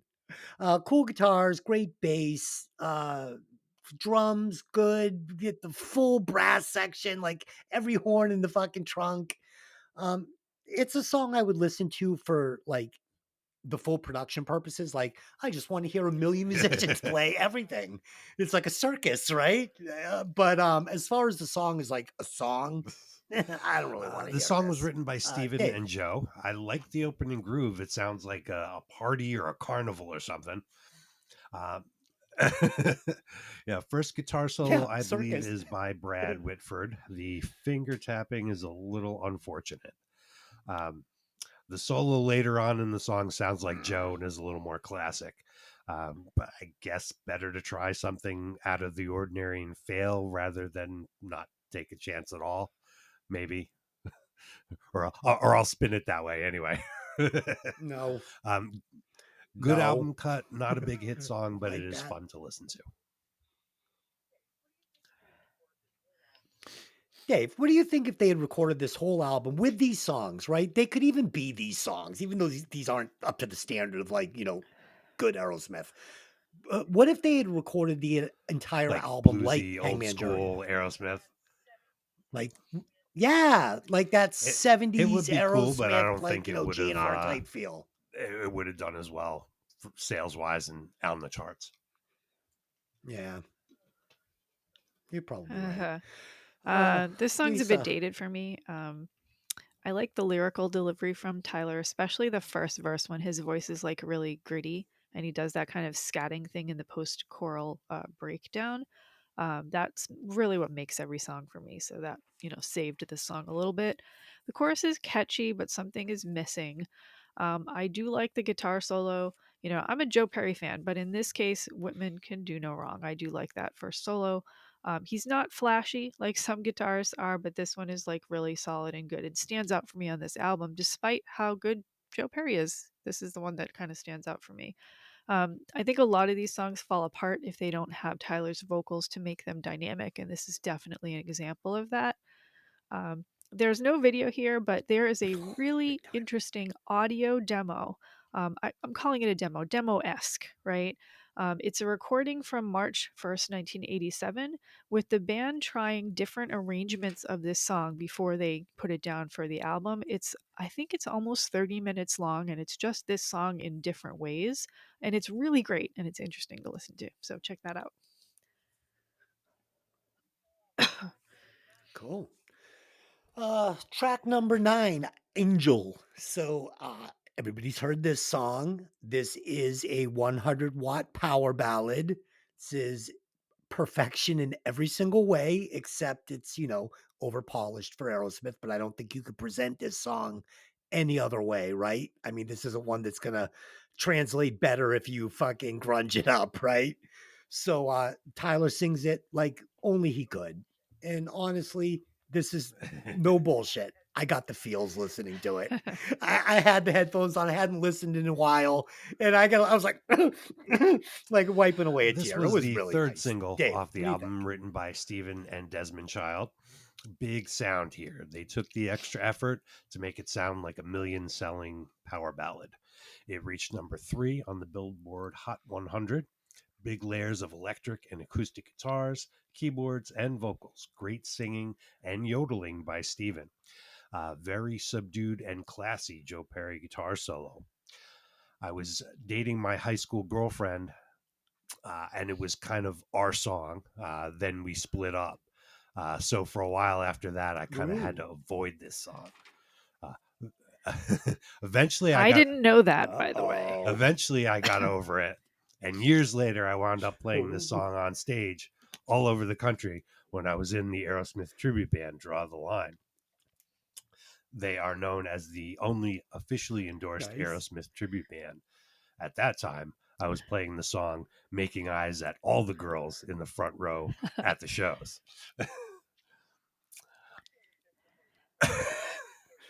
Let me paint a picture for you real quick. Dave and Lisa are driving cross country, You right? son of And a all of a bitch. sudden, Angel comes on and she looks over. Dave's kind of like staring out he's kind of staring out the window, like looking a little melancholy. Maybe his one eye is like watered up a little bit. And she like slaps him in the head and puts it into Nah. crash mode.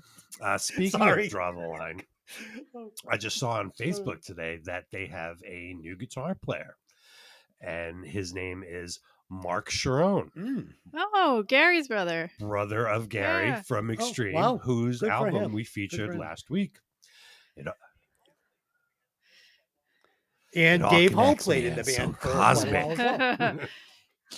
It does all connect. It's a small And town, then, man. We mentioned it before. Speaking of Angel and Cosmic, Yeah, Lisa my was connection to was that in the was there. video in the front row of I was not in the Angel. front row, but I was Video? there. the So concert yeah. portion of the video filmed at the Worcester Wow. Centrum. Yep. Tell us all about it. 6 degrees of separation. Where's Will Oh, Smith when my you heart. need I him? love this song. Lisa. I've always loved this song, even hearing it played over and over and over again while they filmed the video. This song, along with Fallen Angel from Poison, is where I get my online handle from. I go by Angel, spelled a little differently with AINGEL, Fallen Angel. I have angel wings tattooed on my back, partly from this obsession. That's where it all comes from. So I love Tyler's vocal delivery here. His voice is very sweet compared to the other songs, and it really works beautifully. A lot of these like screeching singers often can't do this style, and Tyler can do anything. So here we are with his beautiful voice. It's a great power ballad, one of the best of the time period. Not the best, of course, as we've talked about some others on some things, but it's way up there at the top. I was pretty young when this song came out. I wanted to find a guy that wanted me this bad. I'm alone. Yeah, I don't know if I can face the night. I'm in tears, and the crying that I do is for you. And that's why you are crying about it now. I understand. Beautiful guitar solo in this. I think probably one of my favorites on the album, or my favorite on the album. Lots of emotion. It's not really complex, right? And it's not very long, but it's just got a lot of emotion in it. I love the harmonizing vocals with Joe Perry, especially when you hear them do this live. Really beautiful. There's a great bridge on this song, and You're the Reason I Live, You're the Reason I Die. Great song structure here. Desmond Child, I think, coming out on that. Yeah. I can't say a bad thing about it. Now, obviously, as we said, the video lives in my memories because I was there. We didn't have cameras in our pockets back then. I really wish that we did, because I would have a lot more memories. I don't have a lot of memories from that time period, but this is one that I can play back in my mind like a movie. I remember the white outfit with the, kind of fringy, feathery looking things on it. And I remember the lights and the fog, and there was a people near us that were holding a sign that said Angel. We didn't know the video was being, I was young. We didn't know the video was being filmed, but apparently these people did. And I remember seeing the sign, and I remember them crowding the microphone at the end of the song, which they actually do use that footage in the video. Great video with a lot of hearts. I love the vignettes of the band members in like the dirty apartment, and but the concert footage obviously is for me. I'm shocked how little they used as far as cameras and booms in the venue. It was very, very thin for that, and they really got a lot out of it. A lot different world now when they do stuff like that. So yeah. Awesome. I like that. All right. So, track number 10. Here we have the title track.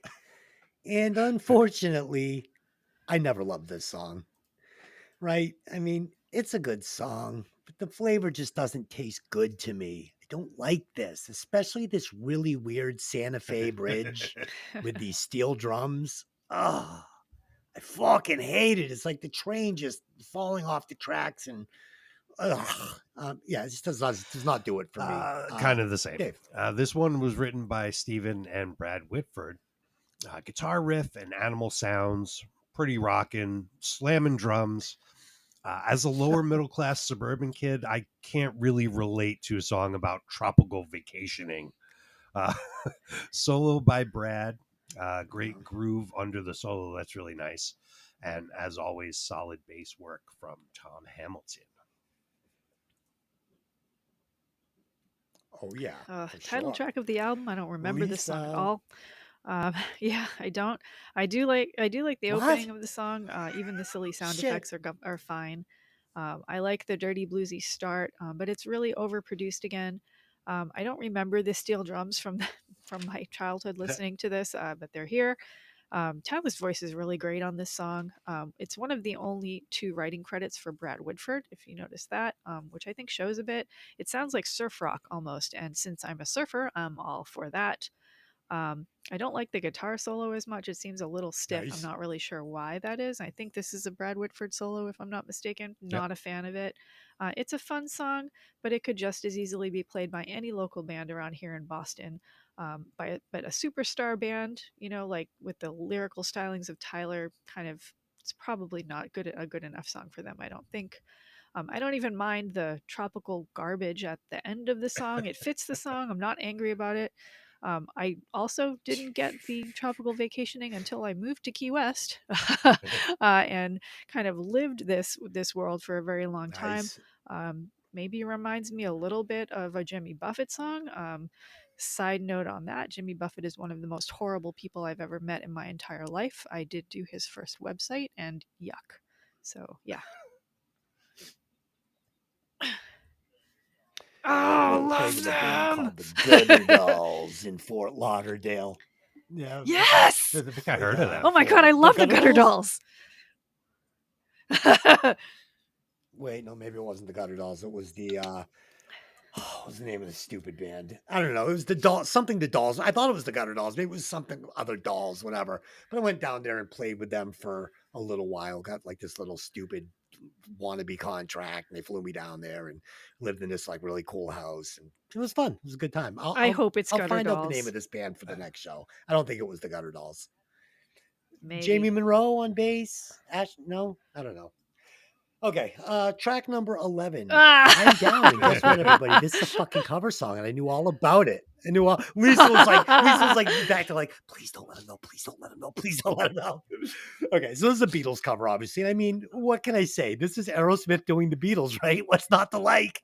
One of my favorite things about this cover is the lead vocal. It's so Steven Tyler, right? So this sounds like Steven Tyler, all his style. He's not trying to make it sound like the Beatles, but then they give us this really cool Beatles feel on the backing vocals, which is great. And finally, the guitars, they feel 50s and 60s to me. They did a really good job of emulating it. And that took balls to do back in the 80s because honestly, almost any other band at this point would have done this song like a big 80s hair metal production and tried to be like, look what we can do to the Beatles, man. We can make it sound like, fucking metal. They didn't do that. They did Aerosmith doing the Beatles perfectly. Beatles cover. I get it. These guys were influenced by the Beatles as well as the Stones. This song is a old-timey 50s rock style.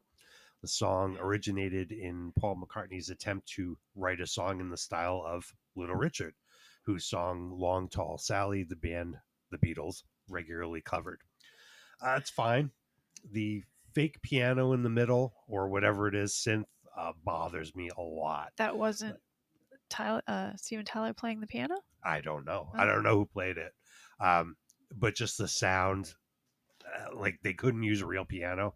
It's so loud in the mix.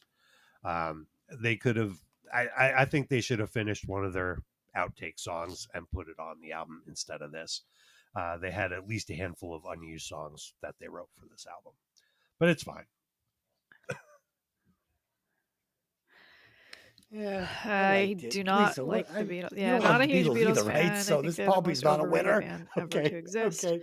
Ditto. Probably an okay choice for if you had to pick a Beatles song. Is probably a good choice for them. I can't really say anything about the song itself as it's just a cover, but I feel like they could have made it a little more theirs. I think the highlight of the song really is Tyler's vocal stylings. That's what gave this song feel and did it justice. So Cool. All right, final track on the album. This is kind of weird. So this is called The Movie, right? And I'm assuming what they were trying to do here is make the album feel like a movie, and this is the credits running as you sit there in the theater and read the credits. And I don't know, I didn't remember this being on the album. It was interesting. I mean, I had taken an edible after work and was just sitting back listening to the album, enjoying it. And at the time of listening to it, it definitely had my attention, right? I was like, this is cool. Um, is it a great ending to the album?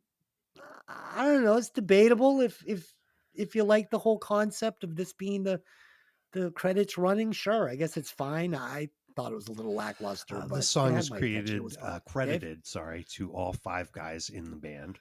It sounds good. It's got a decent guitar melody to it.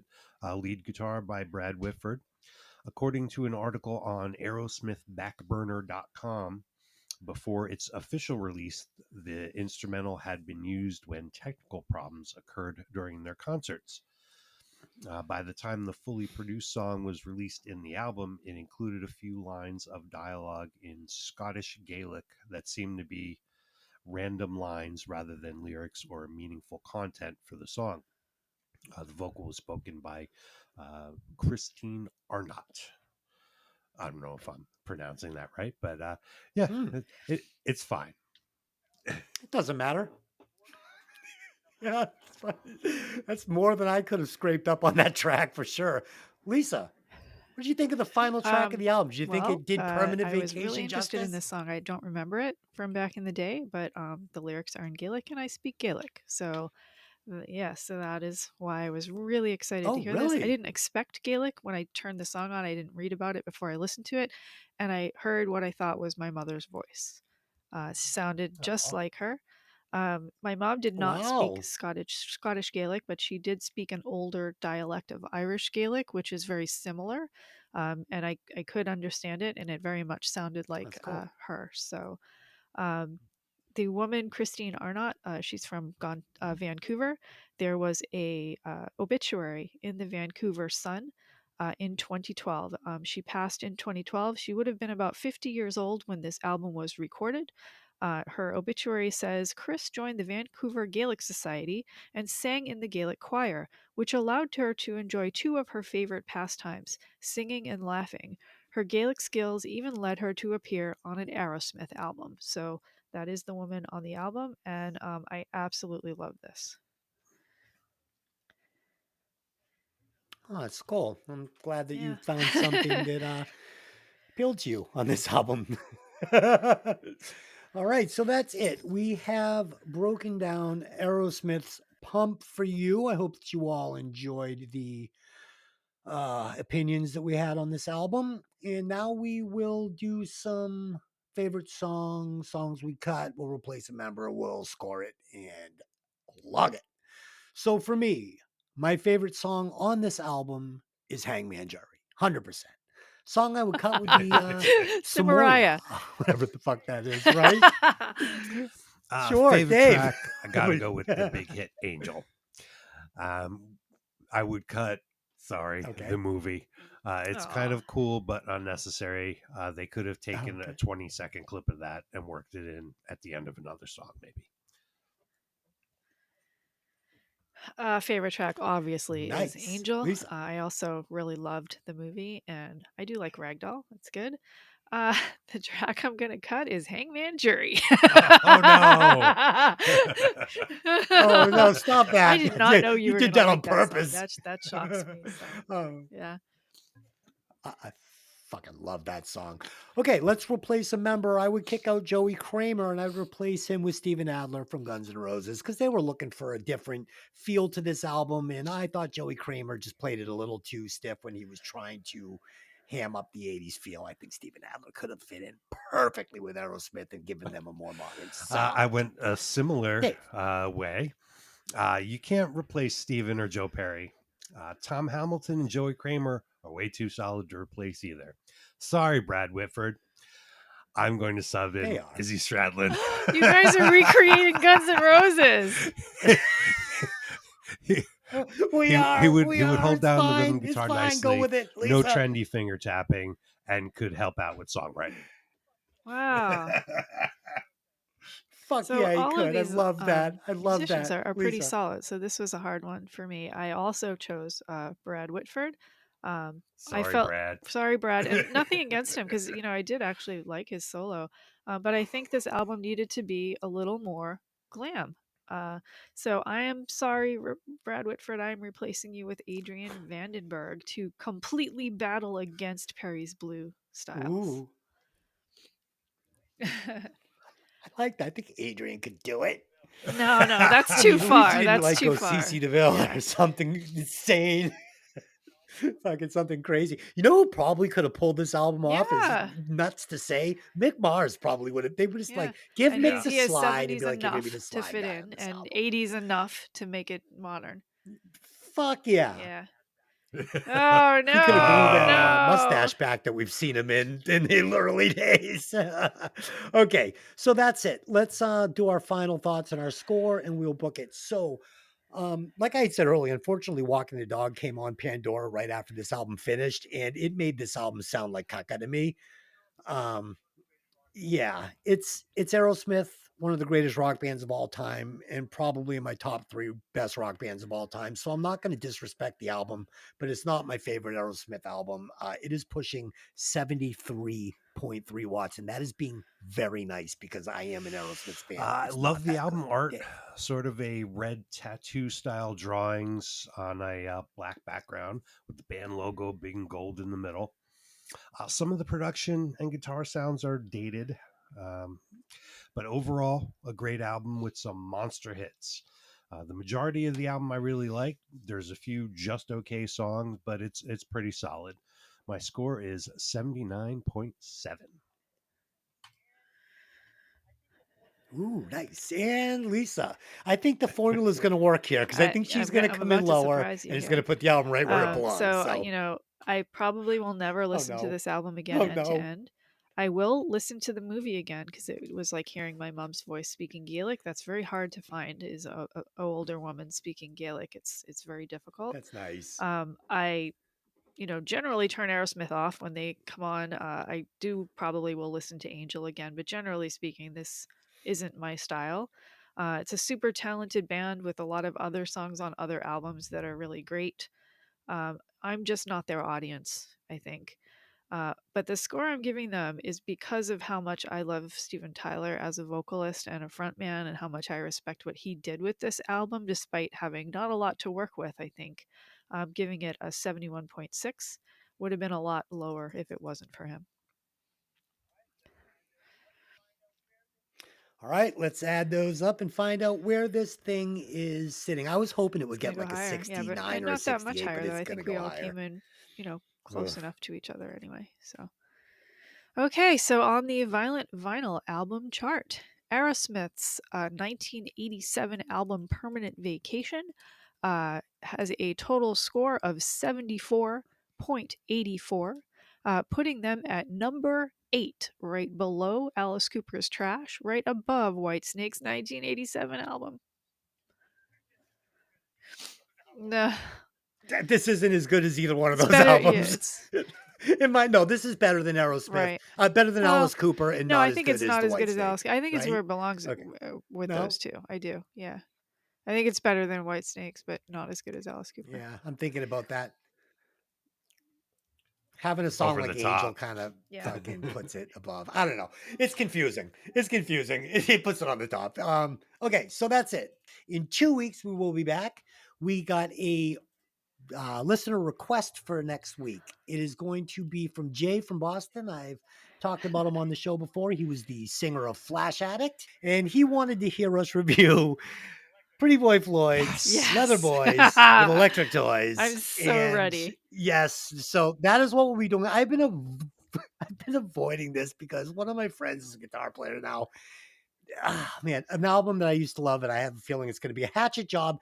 And he actually requested that I sharpen up the axe and go at this one extra hard because he finds that humorous when one of us doesn't like an album. So there you go. And we will be back also with Hey, Did You Ever See That Movie? Where we'll be reviewing the 2006 thriller crime movie Inside Man, starring Denzel Washington and Jodie Foster. I've already watched it. I have no idea what it's about. I'm going to have to watch it again. It's very confusing. So that's it. Until next time, take those albums out of the sleeve and let the music breathe. See you later.